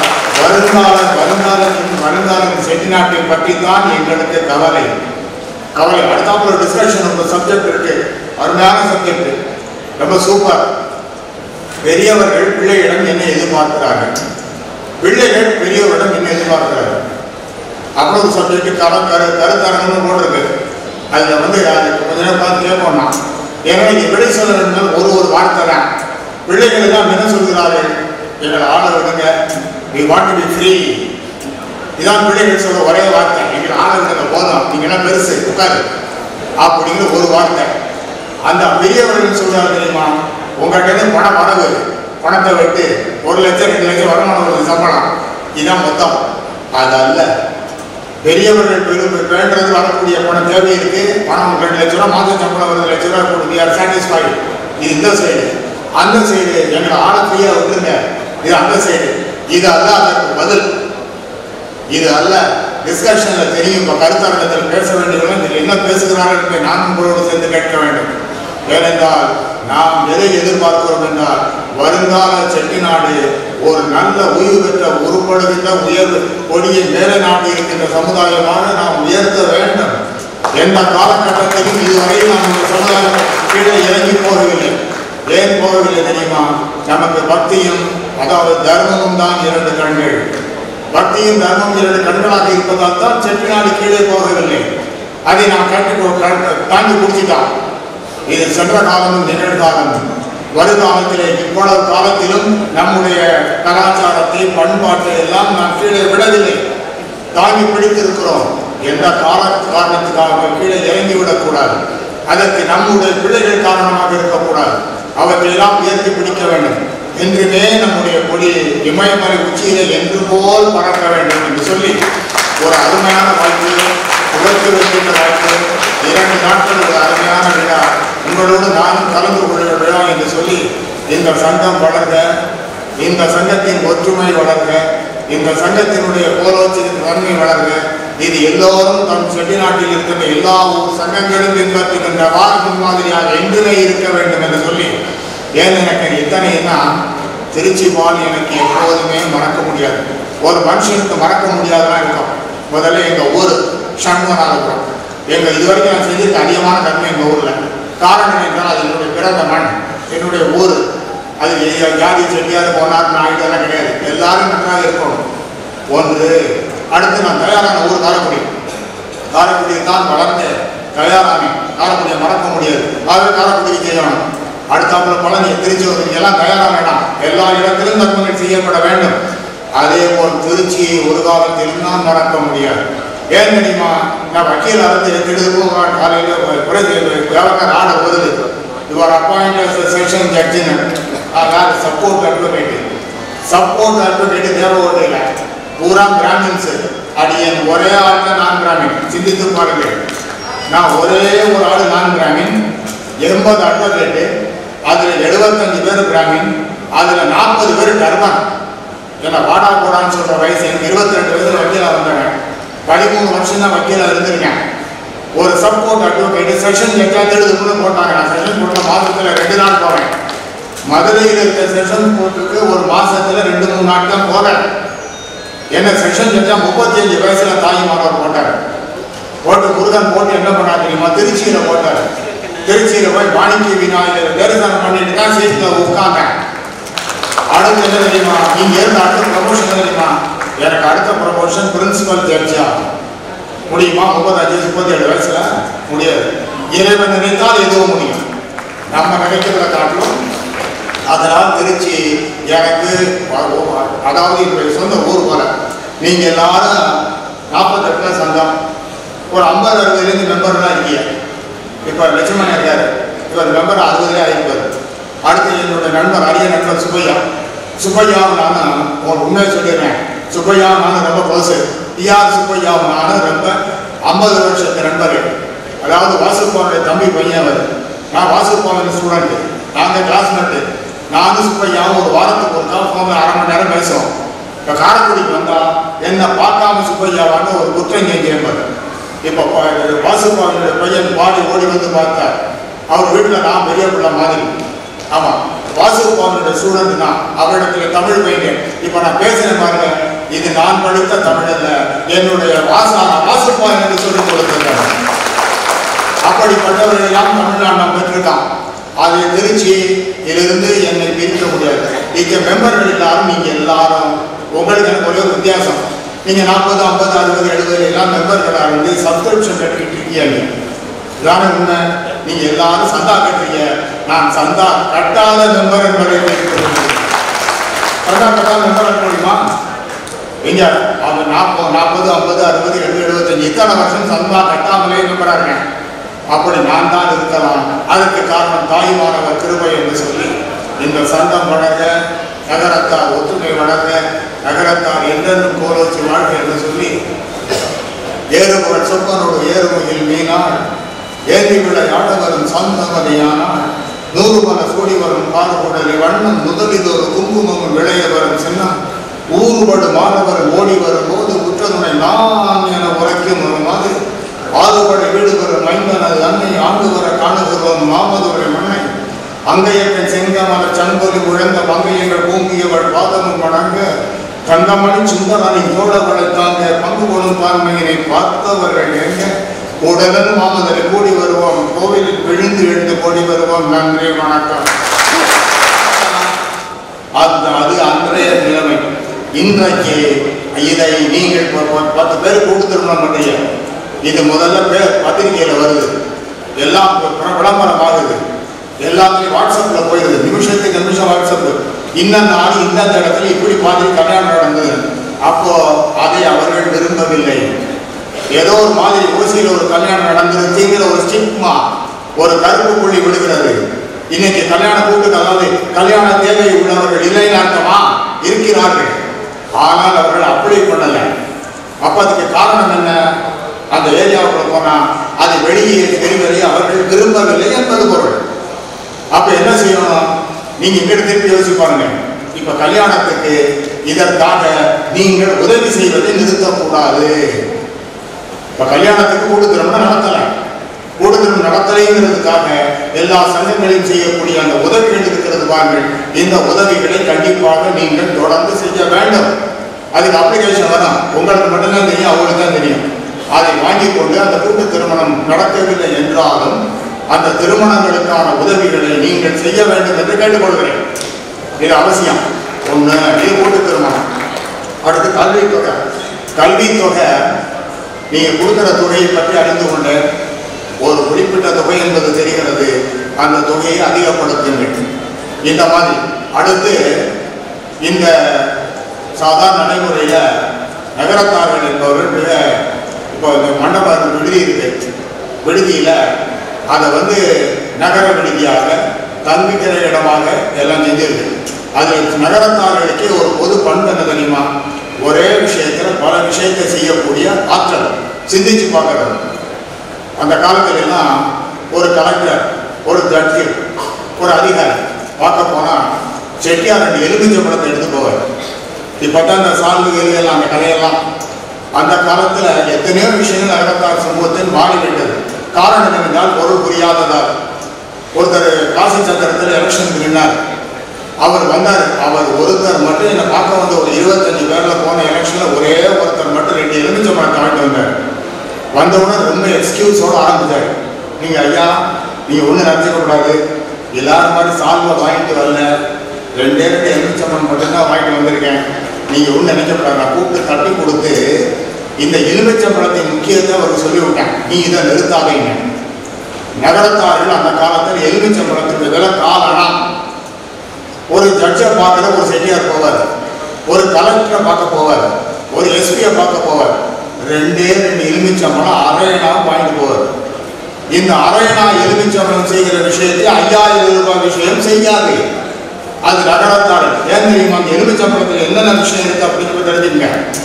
முதல்ல எலுமிச்சம்பழம் மங்களமானது, மஞ்சள் கலர், நம்பர் 1. நம்பர் 2, எலுமிச்சம்பழம் 12 மாதமும் கிடைக்கக்கூடிய பழம், இது நம்பர் 2. நம்பர் 3, இந்த எலுமிச்சம்பழத்துக்கு விலை காலனா பிளஸ் காலனா, அரையனா, செடியா, சிக்கனம், இது 3. அது ஒரு விஷயம் நடந்துருச்சு.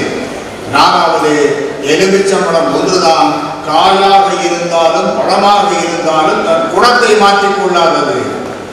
நீங்க காயா இருந்தாலும் குளிக்கும், அது பழமாக இருந்தாலும் குளிக்கும், தன்னுடைய தன்மையை மாற்றிக்கொள்ளாது. செட்டியார் அதன் மூலமாக என்ன சொல்றாரு? நான் எப்போதுமே ஸ்டாண்டர்டை மாற்றிக்கொள்ள மாட்டேன் என்பதை இண்டிகேட் பண்றாரு. அதே மாதிரி இப்போ எல்லாத்திலையும் சாதாரண நடைமுறை விஷயத்தில் நடைமுறையிலே எல்லாத்தையுமே நகரத்தார்கள் இப்படியே செய்து பழக்கப்பட்டவர்கள். இந்த கோவில்கள் இருக்கிறது பாருங்கள். கோவில்களில் நகரத்தார்கள் கோவில் எல்லா ஊர்லேயும் 56 ஊர் இருக்கு. 56 இடத்துல எல்லா ஊர்லையும் ஒரு 5-6 ஊருக்கு எல்லா ஊரும் போயிருக்கு. இந்த எல்லா ஊர்லையும் நகரத்தார்கள் ஏன் சிவாலயத்தை கட்டினார்கள்? இப்படி ஒரு கேள்வியை கேட்டு பாருங்க.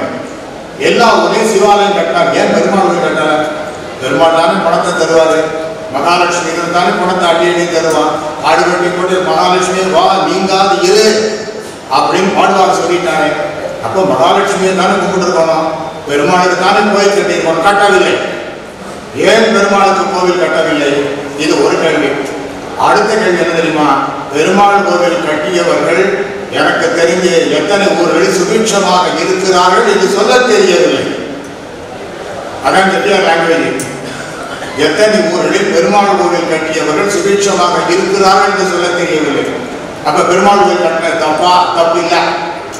ஆனால் அவர்கள் சுபிட்சமாக இருக்கவில்லை என்றால் என்ன காரணம்? ஏன் செட்டியார்கள் முதல்ல சிவாலயத்தை கட்டினார்கள்? சிவாலயத்தை கட்டுறதுல இருக்கக்கூடிய விஷயம், பெருமாள் கோவில் கட்டினால் பண செலவு, சிவாலயம் கட்டினா பணச்செலவு, எல்லாம் பண செலவு தான். பண செலவில் சிக்கமில் பெரிய மாற்றம் இல்லை. ஆனால் ஏன் கட்டவில்லை? சுந்தரமூர்த்தி நாயகர் சொல்வார், பொன்னும் மெய்ப்பொருளும் தருவானை, போகமும் திருவும் புணர்ப்பானை, பின்னை என் விடையை பொறுப்பானை, பிழையெல்லாம் தவிர பணிப்பானை, இவன் இன்ன தன்மையன் என்று அறிய ஒன்னா எம்மானை, சனி எடிவந்தானே திருப்பழனத்து ஆறுவானை மறக்கதுமாமே அப்படிங்கிற. எப்ப மனுஷன் தப்பு செய்வேன்? பொன்னும் மெய்ப்பொருளும் தருவானை முதல்ல கொடுத்துட்டேன். பொன்னும் மெய்ப்பொருளும் தருவானை, போகமும் திருவும் புறப்பானை, அதை தந்துட்டேன். பின்னை என் பிழையை பொறுப்பானை. எப்போ மனுஷனுக்கு பணம் வருதோ அப்பதான் தவறு செய்யறதுக்கு ஆரம்பிக்கிறான். அப்ப மனுஷன் எப்போ அப்பதான் கடினமா இருக்கும். பணங்காசு வர்ற போது ட்ராக் மாறக்கூடாது, தன்னை மாற்றிக்கொள்ளக்கூடாது, ஸ்டாண்டர்டு மாறக்கூடாது. அப்படித்தான் ஏனென்றால் மாநில வாழ்க்கையில் நகரத்தாருடைய பெரிய பண்பாடு ஸ்டாண்டர்டு மாறாது. இதான் நகரத்தாருடைய வளர்ச்சிக்கு உண்மையான காரணம். பர்மா போச்சு, செய்வோன் போச்சு, சிலான் போச்சு, ஆனால் நகரத்தார்கள் போகவில்லை. ஏன் தெரியுமா? நகரத்தார்கள் தங்களுடைய ஸ்டாண்டர்டை விடவில்லை என்பதால் தான். அதான் உண்மையான காரணம். அதாவது அலெக்சாண்டர் மனித வாழ்க்கையில் எது கஷ்டம் தெரியுமா? அலெக்சாண்டர் இந்தியாவுக்கு எல்லாம் ஜெயிச்சான். கிரீஸ் போனான், போய் பார்த்து எல்லாரும் ஓலை விட்டாங்க, எல்லாரும் வாடாங்க, எல்லாரும் வரைச்சு சொல்லி எல்லா மன்னர்கள் வந்தாங்க. ஆனால் ஒரு மன்னர் கூட அலெக்சாண்டரை பார்க்கல. நேர குருவை பார்க்க போனாங்க. குருவை பார்த்துட்டு ஒரு 10 நிமிஷம் கழிச்சு 6 மணி நேரம் கழித்து வந்தாங்க. அலெக்சாண்டருக்கு யோசனை, இவர்கள் ஏன் நம்மை பார்க்கவில்லை?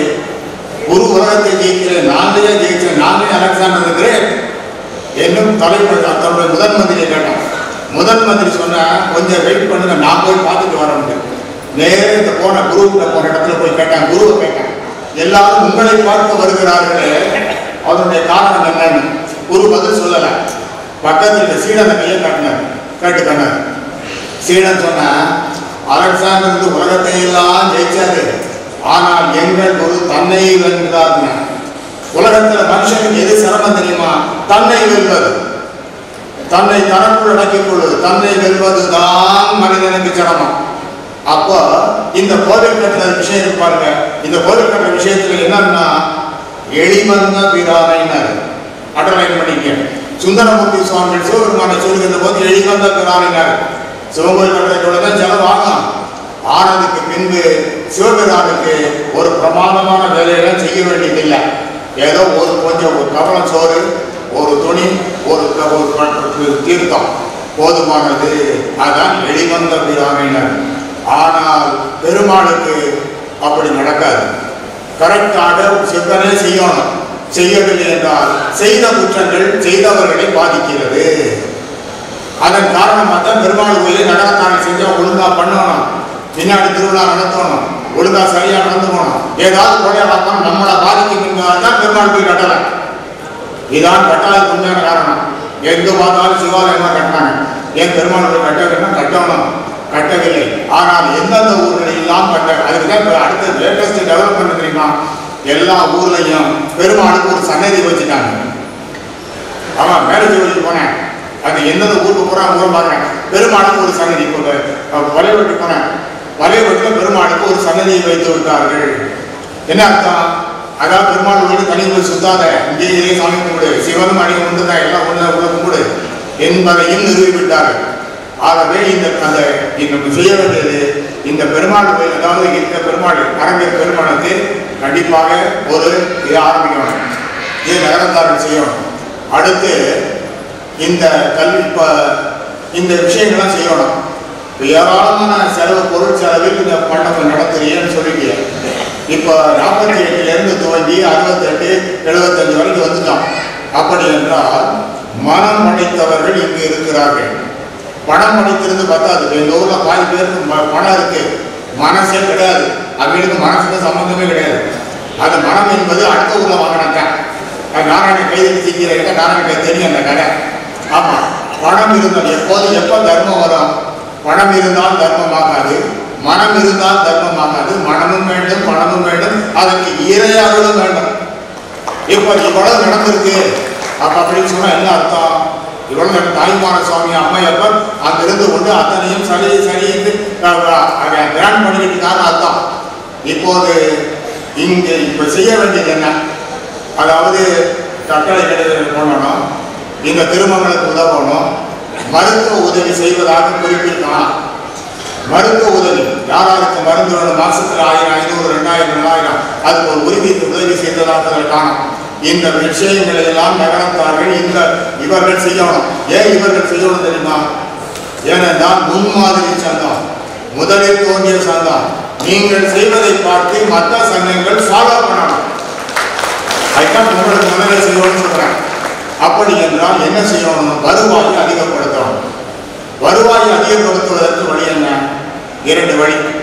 முதல் வழி, நீங்கள் இங்கு இந்த சங்கத்திற்குள்ளேயே ஒரு ட்ரஸ்ட் ஆரம்பிக்கணும். அறப்பணிகளை செய்வதற்காக இதற்குள்ளேயே ஒரு பதிவு செய்த ஒரு ட்ரஸ்ட் ஒன்று ஆரம்பிக்கணும். இந்த வரக்கூடிய படம் இருக்கு பாருங்க, எத்தனை பேர் இருக்கிறார்கள். திருநாக்கரசு அவர் வந்து திருநாக்கரசன் கிளாசிக் கழகம் 2 பேருமா சேர்ந்து பூரா நாள் அத்தனை படங்களையும் இந்த கிளாஸில் 12 லட்சம் ரூபாய். 2 பேரும் எஸ்ங்கிற வார்த்தைக்கு நோந்து போடல. இப்போ சமயத்தில் ஒரு விழாவில் அழகப்பட பற்றி சொன்னேன். அதாவது என்னன்னா, அவருக்கு முன்னாடி கூட கிளாசிக்னு போட்டாங்க. அவர் செய்ய எல்லா விஷயமே கிளாசிக்கு, ஆகவே தான் கிளாசிக் என்று சொன்னார்கள் சொன்னேன். அவர் கடைக்கு பேர் கிளாசிக் இல்லை, எல்லாமே கிளாசிக்காக செய்வாங்க. மதுரைப்பட்டி வந்த உடனே கேட்டேன், திருநாக்கரசு வந்திருக்காரான்னு கேட்டேன். இந்த திருநாக்கரசு மதுரைப்பட்டியிலிருந்து வரவில்லை, ஏதோ வேலை காரணமான்னு சொன்னார். அவர் பாராட்டுகிறது. ஏனென்றால் அவருடைய பணம் மட்டும் இல்லை, அந்த மனம் காரணமாக இருக்கிறது. அவர்களுக்காக நாம் பாராட்டணும். பணம்ங்கிறது 100ல் 1. பணம் நம்ம கண்ட்ரோலில் இருக்கணும். பணத்தின் கண்ட்ரோலில் மனுஷன் என்னைக்கு போனானோ அன்னைக்கு க்ளோஸு, அவ்வளோதான். பணம் நம்முடைய கண்ட்ரோலில் இருக்கணும். பணம் என்பது எதுக்காக இறைவன் கொடுத்தாரு? புராணம் அதாவது எல்லாம் செட்டியார் திரும்ப யோசிச்சு பார்க்கணும். இப்போ எங்கள் ஊரில் ஊரணி இருக்கு, ஒரு கோவில் இருக்கு, எல்லா ஊர்லேயும் கோவில் இருக்கு, ஊரணி இருக்கு.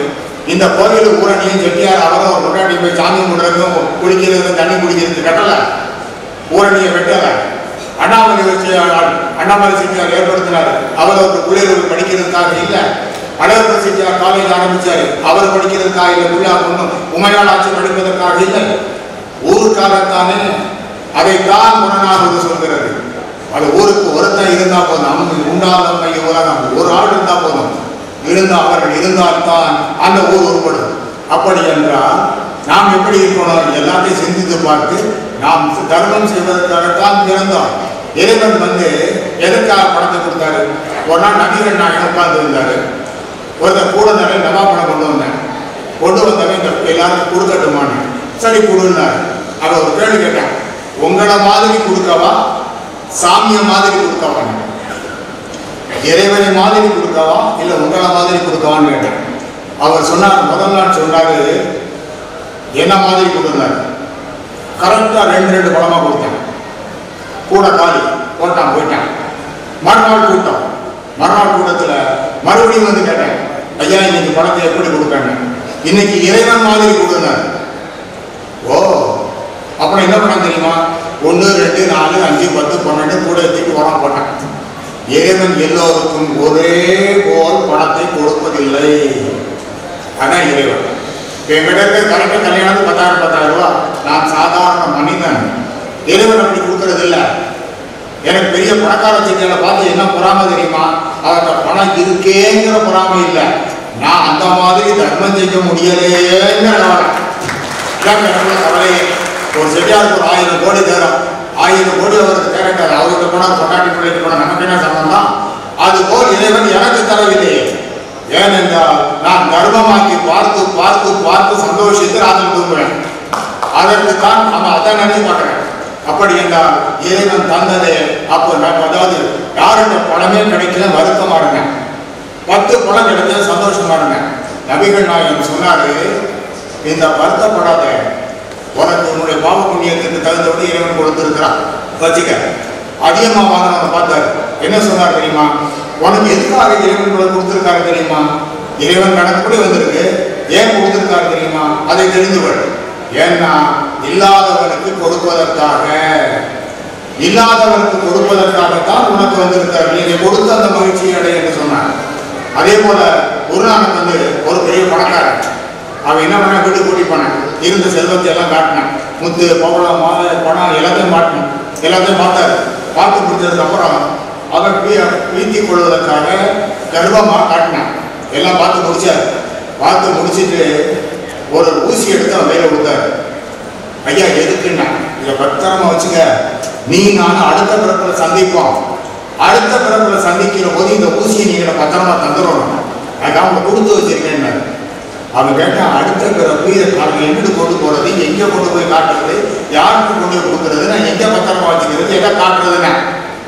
அப்போ திருப்பி கேட்டார், இந்த ஒரு ஊசியே நீ கிளப்பிட்டு போக முடியாதுன்னு சொல்றியே, இப்போ இருக்க எல்லா செல்வத்தையும் என்னை காட்டி இதெல்லாம் எங்கே கொண்டு போக போறாங்க. ஆகான எதுக்கு தெரியுமா? தர்மம் செய்வதற்காகத்தானே நாம் உனக்கு இறைவன் தந்திருக்கிறார்.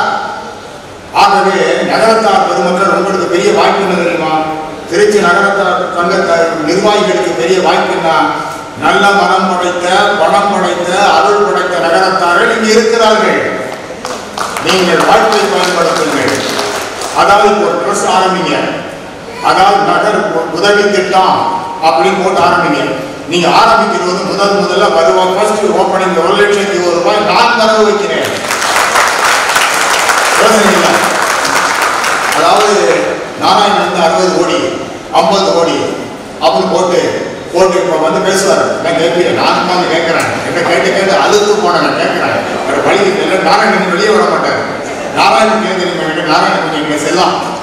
நாராயணன் கொஞ்சம் தப்பா சரியான்னு தெரியல. நாராயணன் ரொம்ப செல்லாம். ஏன்னா நாராயணனுடைய பெற்றோருக்கு அந்த குழியில காட்டுக்கு என்ன ரொம்ப பிடிக்கும். இதான் நடந்த தப்பே. அவங்களுக்கு என்ன ரொம்ப பிடிக்கும். இதை இந்த பசங்க புரிஞ்சுக்கிட்டு அண்ணன் போட்டுக்கிட்டு ஆரம்பிக்கிறது. அதாவது இந்த 60 கோடி ரூபாய் 50 கோடி ப்ராஜெக்ட்லாம் சொன்னாங்க. உங்களுக்கு எவ்வளவு பேருக்கு தெரியும்னு தெரியாது. முதல்ல இந்த கட்டடத்துக்கு 10 மாடி கட்டடத்துக்கு 3,60,000 ரூபாய் ராசிக்காக வருவது அணியம்தான். அந்த தெம்புலதான் சொன்னேன், கண்டிப்பா அந்த கட்டடத்துடைய திறப்பெல்லாம் சூப்பரா நடக்கும்னு. இறைவனை கேட்டுதான் அந்த 3,60,000 ரூபாய் கொடுத்தாங்க. அதுக்காக அன்னைக்கு 25 லட்சம் 26 இருக்கிற மாதிரி பணத்தை போய் ஃபர்ஸ்ட் வரவை கட்டடத்தை கட்டு அதை திறந்துருவோம். ஏன்னா விஸ்வநாத் அந்த கட்டடத்தில் 2 முக்கியமான விஷயம் என்ன தெரியுமா? நம்ம நகரத்தார்கள் போறவர்களுக்கு இங்க இருக்க கட்டடம் பத்தலைங்கிறது ஒரு காரணம். இன்னொரு காரணம் என்ன தெரியுமா? அந்த இடம் ரொம்ப சிரமப்பட்டு கைப்பற்றி இருக்கோம். அந்த இடத்தை நாம் நிறுத்திக் கொள்ள வேண்டும் என்றால், தக்க வைத்துக் கொள்ள வேண்டும் என்றால், அந்த இடத்தில் ஒரு கட்டடத்தை கட்டி அதை நிரப்பணும். அடுத்த மறுபடியும் உள்ள விடக்கூடாதுன்னு கட்டடத்தை பொசஷனுக்கு கொண்டு வந்துடணும். ஆகவே அந்த கட்டடம் தேவை என்பது 2வது கருத்து கிடையாது. ஆகவேதான் அந்த விஷயத்தை நடத்தணும் அப்படிங்கிறது நாராயணன் உந்துதலா இருக்குது. அவர்களெல்லாம் வளர்த்திருக்கிறீர்கள். அவர்களை பாராட்டுவதற்கு ஒரு இது இருக்கு. அடுத்து வந்து பெண்களை பாராட்டுவதற்கு இந்த விழாவிலே 7 பேரை தேர்ந்தெடுத்திருக்கீங்க. 7 பேரை 9 பேரை தேர்ந்தெடுத்து அவர்கள் அந்தந்த துறையில் அவர்களை பாராட்டுவதற்காக ஒரு வச்சிருக்கீங்க. இதை பாராட்டுவதை ஆண்டுதோறும் பெண்களை பாராட்டுங்கள். பெண்களை பாராட்டுவதன் மூலமாகத்தான் நாம் நம்மை பாராட்டிக் கொள்வதற்கு பொருள். பெண்கள் இல்லாமல் நாம் இல்லை. ஆட்சிகள் ஸ்போர்ட்ஸ் விட்டுருந்தா தர்மம் வளர்ந்துருக்காது. இன்னைக்கு தர்மம் இருக்கு செட்டி நாட்டிலேன்னு சொன்னா ஆட்சிகள் எஸ் போட்டதுனால ஆட்சி வந்தாச்சு வந்திருக்காரு. ஆட்சி வந்தாச்சு அது ஏதாவது பேர் இப்படி வச்சாரு தெரியுமா? விளக்கம் கொடுத்தேன். முதல்ல மாநாட்டில் தலைமை நாங்க 92 முத்தையா மந்திரம் ஆட்சி வந்தாச்சுன்னு ஒரு பேர் வச்சது. ஏன் செட்டியார் வந்தாச்சுன்னு வைக்கக்கூடாது? அவரு வைக்கல. காரணம் என்ன? எந்த செட்டியார்த்த போய் எந்த பணத்தை நீங்க கேட்டாலும் சாயந்தரம் பண்ணா நாளைக்கு வச்சுக்கோங்க. என்ன அர்த்தம் தெரியுமா? ஆட்சியை யோசிக்க போறான்னு அர்த்தம். ஆட்சியை கன்சல்ட் பண்ண வேங்குறேன் எவ்வளவு கொடுக்கலாம் அப்படின்னு கேட்பாரு. அது ஆட்சி வந்து சோம்சுக்கால் எடுத்து கொடுக்குறீங்கன்னா க்ளோஸ். ஆட்சிகள் தர்மம் நிலையாக தொடர்ந்து கொள்வதற்கு காரணமே ஆட்சிகள் ஆமா ஆமா ஆமான்னு சொல்லி அந்த தர்மத்தை வளர்த்ததால். செட்டியார் பணத்தை மட்டும்தான் கொடுத்தாரு. அதை வளர்த்ததுக்கு காரணம் ஆட்சிகள் தான். ஆட்சிகள் செட்டியார்களை காட்டிலும் அதாவது அறிவுபூர்வமானவர்கள். அவர்கள் பொறுமைசாலிகள். இப்ப நம்ம உங்களுக்கெல்லாம் எத்தனை பேர் தெரியறதில்ல. சூப்பரண்ட் ஆஃப் கஸ்டம்ஸ் அம்மா எது சூப்பரண்ட் ஆஃப் கஸ்டம்ஸ் நம்ம பொண்ணு. அதாவது அவங்களோட ஒரு பெரிய ப்ளஸ் பாயிண்ட் என்ன தெரியுமா? முதல்ல பிரசிடென்ட் ஆர்டர் வந்துச்சு. அது பாராட்டு விழா தெரியுமா? பழனியில நம்ம கட்டடத்தில் மாலை நேரத்தில் தைப்பூசத்தில் சூப்பரண்ட் ஆஃப் கஸ்டம்ஸ் எதுக்கு தெரியுமா? இதற்கு நீங்கள் எல்லாரும் பார்த்துக்கணும். நேர்மைக்காக, உண்மைக்காக, எந்த விதமான அப்பளுக்கு இல்லாத சர்வீஸுக்காக, யார்கிட்டையும் கை நீட்டாததுக்காக. இதான் முக்கியம். எனக்கு வேண்டிய பாயிண்ட் லஞ்சம்னா லஞ்சத்துக்கு விரோதினா. அந்த மாதிரி ஒரு பொம்பளை பிள்ளை நம்மோட பிள்ளை ரேஸ்பி சட்டம் வாங்கி ஜனாதிபதியாக பாராட்டப்பட்டு ஜனாதிபதி அங்கிருந்து போராட்டிருக்காரு. இதுக்கு மேல அந்த பிள்ளையை இவரெல்லாம் பாராட்டணும். ஏன் பாராட்டணும்? இவர்கள் தான் வருங்காலத்தில் வருகின்ற இளைய சமுதாயத்துக்கு முன்னோடிகள். இவர்களை தான் பாராட்டணும். அது நான் ஒரு அருமையான விஷயம் செஞ்சிருக்கீங்க. ஆளுதலும் செய்யுங்க. ஒரு 10 பேர் 8 பேரை இதில் எனக்கு ஒரு பெரிய இது என்னென்னா, இந்த ஒரு வாட்ஸ்அப்பில் ஒரு விளம்பரம் பார்த்தேன். கடைசியாக என்ன போட்டிருக்குன்னா, இளைஞர்களே நீங்கள் கலந்து கொண்டு எதிர்காலத்தை உருவாக்குங்கள்னு போட்டுருக்காரு. பார்த்தேன். இப்போ வந்தவொன்னு அப்படி பார்த்தேன். மொத்தம் ஒரு 25 இளைஞர்கள் தான் மொத்தம் இங்கே இருக்கிறார்கள். இளைஞர் சங்கம் போயிட்டு இருக்கேன் ஊரா. எல்லா ஊரும் இளைஞர் சங்கம் இருக்கு. அப்போ இளைஞர்னா என்னன்னு நானே ஒரு கேள்வி கேட்கறது. 50, 55, 60, 65 கூட அங்கேயே இருந்துக்கிட்டு நாங்கள் இளைஞர் சொன்னால் என்ன அர்த்தம்னு தெரியல. இளைஞருக்கு ஏஜ் லிமிட் என்ன? ஏஜ் லிமிட் கிடையாது. ஏன்னா இங்கிலீஷ் ஒரு சேயிங் உண்டு, a man is young so long he feels young, a woman is young so long she looks young. ஒரு பெண் இளமையாக இருக்கிறார், அது தெரியுது பாருங்க, வெளி தோற்றம், அது வரைத்தான் ஒரு இளமை. அதே போல ஆண் எப்படி என்றால் he feels so long he feels என்ன, நான் அந்த எந்த வயசு வரையிலே நான் இளமை என்று நினைக்கிறேனோ அது வரையில் இளமை தாங்க. அப்ப இளைஞர்னா 25, 20 நம்ம தயார் பண்ற கதை இளைஞர் மாநாடு நடத்துறோம். இப்ப இளைஞர்களை நாம் உருவாக்க வேண்டும் என்றால் இளைஞர்களே உங்களை எல்லாம் கேட்டுக்கொள்கிறேன், நீங்கள் இது போன்ற இடங்களுக்கு வர வேண்டும், பெரியவர்கள் சொல்வதை கேட்க வேண்டும், அதை பின்பற்ற வேண்டும், சமுதாயம் உருப்பட வேண்டும். ஏனென்றால் வருங்காலத்தின் செட்டிநாட்டை பற்றி தான் எங்களுக்கு கவலை. அடுத்தாப்புல ஒரு டிஸ்கஷன் ஒரு சப்ஜெக்ட் இருக்கு, அருமையான சப்ஜெக்ட், ரொம்ப சூப்பர். பெரியவர்கள் பிள்ளைகளிடம் என்ன எதிர்பார்க்கிறார்கள், பிள்ளைகள் பெரியவரிடம் என்ன எதிர்பார்க்கிறார்கள். அப்புறம் ஒரு சப்ஜெக்ட் கருத்தரங்கன்னு போட்டிருக்கு. அதில் அது கொஞ்ச நேரம் பார்த்து கேட்போம்னா, ஏன்னா இங்கே விடை சொல்ல ஒரு வார்த்தை தான். பிள்ளைகள் தான் என்ன சொல்கிறார்கள், எங்களை ஆள விடுங்க, we want to be free. இதான் பிள்ளைகள் சொல்ற ஒரே வார்த்தை, எங்களை ஆள விடுங்க போதும், நீங்கள்லாம் பெருசு உட்காரு அப்படிங்கிற ஒரு வார்த்தை. அந்த பெரியவர்கள் சொல்றாரு தெரியுமா, உங்கள்கிட்ட பணம் வரவு, பணத்தை விட்டு 1 லட்சம் 2 லட்சம் வருமானம் வருது சம்பளம், இதுதான் மொத்தம். அது அல்ல. பெரியவர்கள் வேண்டது வரக்கூடிய பணம் தேவை இருக்கு, பணம் 2 லட்ச ரூபா மாதம் சம்பளம் வருது, 1 லட்ச ரூபா கொடுத்து சாட்டிஸ்ஃபைடு. இது இந்த சைடு. அந்த சைடு எங்களை ஆழத்தையா விட்டுருங்க, இது அந்த சைடு. இது அல்ல அதற்கு பதில், இது அல்ல. டிஸ்கஷன்ல தெரியும், இப்போ கருத்தரங்கத்தில் பேச வேண்டியவர்கள் என்ன பேசுகிறார்கள் நான் உங்களோடு சேர்ந்து கேட்க வேண்டும். ஏனென்றால் நாம் எதை எதிர்பார்க்கிறோம் என்றால் வருங்கால செட்டிநாடு ஒரு நல்ல உயிர் பெற்ற உருப்படுகின்ற உயர்வு கொடியை மேலே நாடு இருக்கின்ற சமுதாயமாக நாம் உயர்த்த வேண்டும். எந்த காலகட்டத்திலும் இதுவரையில் நம்முடைய சமுதாயம் கீழே இறங்கி போவதில்லை தெரியுமா. நமக்கு பக்தியும் அதாவது தர்மமும் தான் 2 கண்கள். பக்தியும் தர்மம் 2 கண்களாக இருப்பதால் தான் செட்டிநாடு கீழே போகவில்லை. அதை நாம் தாண்டி குடிச்சிட்டோம். இது சென்ற காலமும் நிகழ்காலமும். வருகாலத்திலே இவ்வளவு காலத்திலும் நம்முடைய கலாச்சாரத்தை பண்பாட்டை எல்லாம் நாம் கீழே விடவில்லை, தாங்கி பிடித்திருக்கிறோம். எந்த காரணத்துக்காக கீழே இறங்கிவிடக்கூடாது. அதற்கு நம்முடைய பிள்ளைகள் காரணமாக இருக்கக்கூடாது. அவற்றையெல்லாம் உயர்த்தி பிடிக்க வேண்டும்.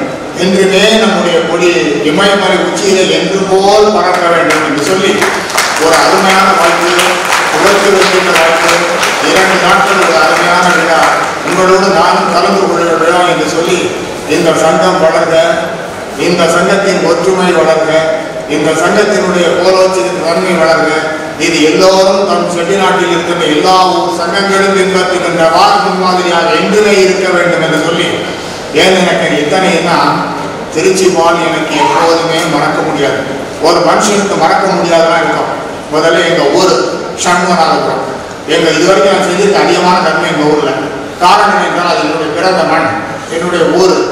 அது ஜாதி செட்டியார் போனார் நாயுடெல்லாம் கிடையாது, எல்லாரும் நன்றாக இருக்கணும். ஒன்று.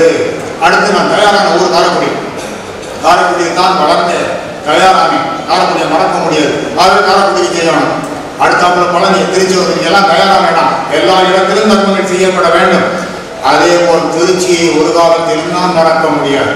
ஏன் தெரியுமா, நான் வக்கீல் அறுந்து எடுத்துட்டு காலையில் ஆர்டர் வருது, யுவர் அப்பாயிண்ட் செஷன் ஜட்ஜின்னு சப்போர்ட் அட்வொகேட் தேவை ஒன்று இல்லை, பூரா பிராமின்ஸு. அது என் ஒரே ஆள் நான் பிராமின். சிந்தித்து பாருங்கள், நான் ஒரே ஒரு ஆள் நான் பிராமின், 80 அட்வொகேட்டு, அதில் 75 பேர் பிராமின், அதில் 40 பேர் டர்மன். ஏன்னா வாடா போடான்னு சொல்கிற வயசு எனக்கு 22 வயசில் வக்கீலாக வந்தாங்க. 13 வருஷம் தான் வக்கீலாக இருந்திருக்கேன். ஒரு சப்போர்ட் அட்வொகேட் செஷன் எக்காவது எழுதுன்னு போட்டாங்க. நான் செஷன் போட்ட மாதத்தில் 2 நாள் போகிறேன். மதுரையில் இருக்க செஷன் கோர்ட்டுக்கு ஒரு மாசத்துல 2-3 நாட்கள் போறாரு. என்ன செஷன் ஜட்ஜா 35 வயசுல தாய்மானவர் போட்டாரு. போட்டு முருகன் போட்டு என்ன பண்ணா தெரியுமா, திருச்சியில போட்டாரு. திருச்சியில போய் மாணிக்க விநாயகர் தரிசனம் பண்ணிட்டு தான் சீட்ல உட்கார்ந்தேன். அடுத்து என்ன தெரியுமா, நீங்க இருந்த அடுத்த ப்ரமோஷன் தெரியுமா, எனக்கு அடுத்த ப்ரமோஷன் பிரின்சிபல் ஜட்ஜா. முடியுமா? 35-37 வயசுல முடியாது. இறைவன் நினைத்தால் எதுவும் முடியும், நம்ம நினைக்கிறத காட்டிலும். அதனால் திருச்சி எனக்கு, அதாவது என்னுடைய சொந்த ஊர் போல. நீங்க எல்லாரும் 48 சங்கம், ஒரு 50-60 மெம்பர்லாம் இருக்கீங்க. இப்ப லட்சுமணன் இருக்காரு, இவர் மெம்பர் 60 ஆகிருப்பாரு. அடுத்து என்னுடைய நண்பர் அரிய நண்பர் சுப்பையாவும் நானும் ஒரு உண்மையை சொல்லிடுறேன். சுப்பையாவும் நானும் ரொம்ப க்ளோஸு. டிஆர் சுப்பையாவும் நானும் ரொம்ப 50 வருஷத்து நண்பர்கள். அதாவது வாசுப்பாவுடைய தம்பி பையன் அவர். நான் வாசுப்பாவின் ஸ்டூடெண்ட், நாங்கள் கிளாஸ்மேட்டு. நானும் சுப்பையாவும் ஒரு வாரத்துக்கு ஒரு ஃபோனில் 1/2 மணி நேரம் பேசுவோம். இப்போ காரைக்குடிக்கு வந்தால் என்ன பார்க்காம சுப்பையாவான்னு ஒரு குற்றம் கேட்பார். இப்போ வாசுப்பாவினுடைய பையன் பாடி ஓடி வந்து பார்த்தார். அவர் வீட்டில் நான் பெரிய பிள்ளை மாதிரி. ஆமாம், வாசுப்பாவினுடைய ஸ்டூடெண்ட் தான், அவரிடத்துல தமிழ் பையன். இப்போ நான் பேசுகிறேன் பாருங்க, இது நான் படித்த தமிழ் அல்ல, என்னுடைய வாசுப்பா என்று சொல்லிக் கொடுத்திருக்காங்க. அப்படிப்பட்டவர்களெல்லாம் தமிழ்நாடு நான் பெற்றிருக்கான். அதை திருச்சியிலிருந்து என்னை பிரிக்க முடியாது. இங்கே மெம்பர்கள் எல்லாரும், நீங்கள் எல்லாரும், உங்களுக்கு எனக்கு ஒரே ஒரு வித்தியாசம். நீங்கள் 40, 50, 60, 70 எல்லாம் மெம்பர்களாக இருந்து சப்ஸ்கிரிப்ஷன் கட்டிக்கிட்டு இருக்கீங்க. இதான உண்மை. நீங்கள் எல்லாரும் சந்தா கட்டுறீங்க, நான் சந்தா கட்டாத மெம்பர் என்பதை சந்தா கட்டாத மெம்பர் இருக்க முடியுமா? எங்க அவங்க 40, 50, 60, 70, 75 இத்தனை வருஷம் சந்தா கட்டாமலே மெம்பராக இருக்கேன்.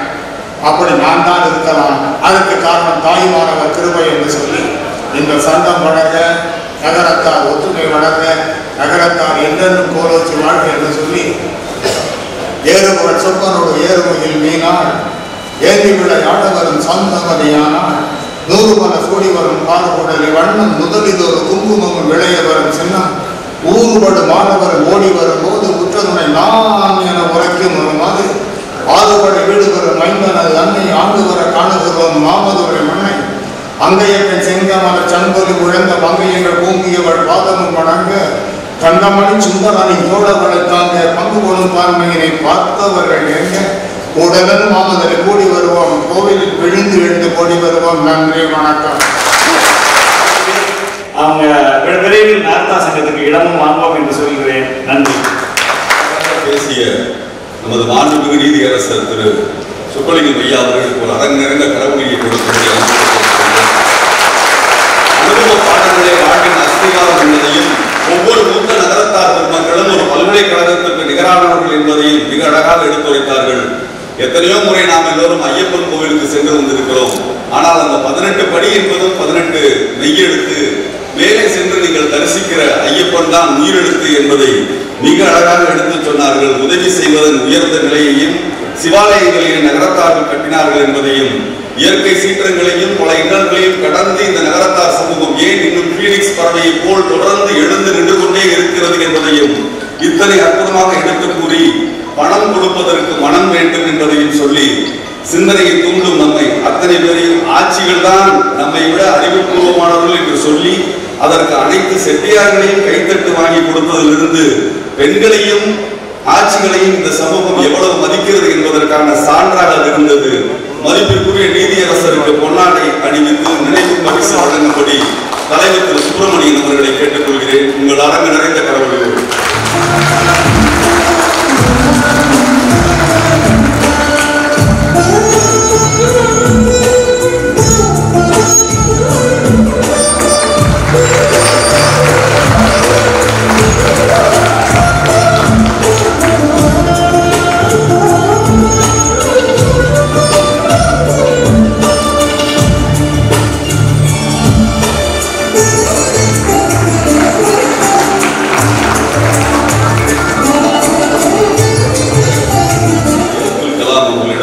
விழாவிலே கேட்டார்கள். அப்துல் கலாம் அவர்கள் மிக அழகாக சொன்னார். இந்த விழாவை தொடங்கிய பொழுது நான் ஒரு குத்துவிளக்கு ஏற்றினேன். குத்துவிளக்கு என்பது இந்துக்களின் அடையாளம். அதை ஏற்றுவதற்காக என்னுடைய கையில் ஒரு மெழுகுவர்த்தி கொடுக்கப்பட்டது. மெழுகுவர்த்தி என்பது கிறிஸ்தவர்களின் அடையாளம். அதை ஏற்றிய நான் ஒரு இஸ்லாமியன், இதுதான் இந்தியாவின் இறையாண்மை என்று சொன்னார். அந்த வகையில் நமது திருச்சிராப்பள்ளி நகரத்தார் சங்க கட்டிடம் இயங்கிக் கொண்டிருக்கிற ஆற்காடு மரியாதைக்குரிய நவாப் திரு பஷீர் அவர்களுடைய புதல்வர் திரு அப்துல் ரசாக் அவர்களை ஒரு அரண் நிறைந்த கடவுளையோடு மேடைக்கு அழைக்கிறேன். அவரை மரியாதை செய்கிற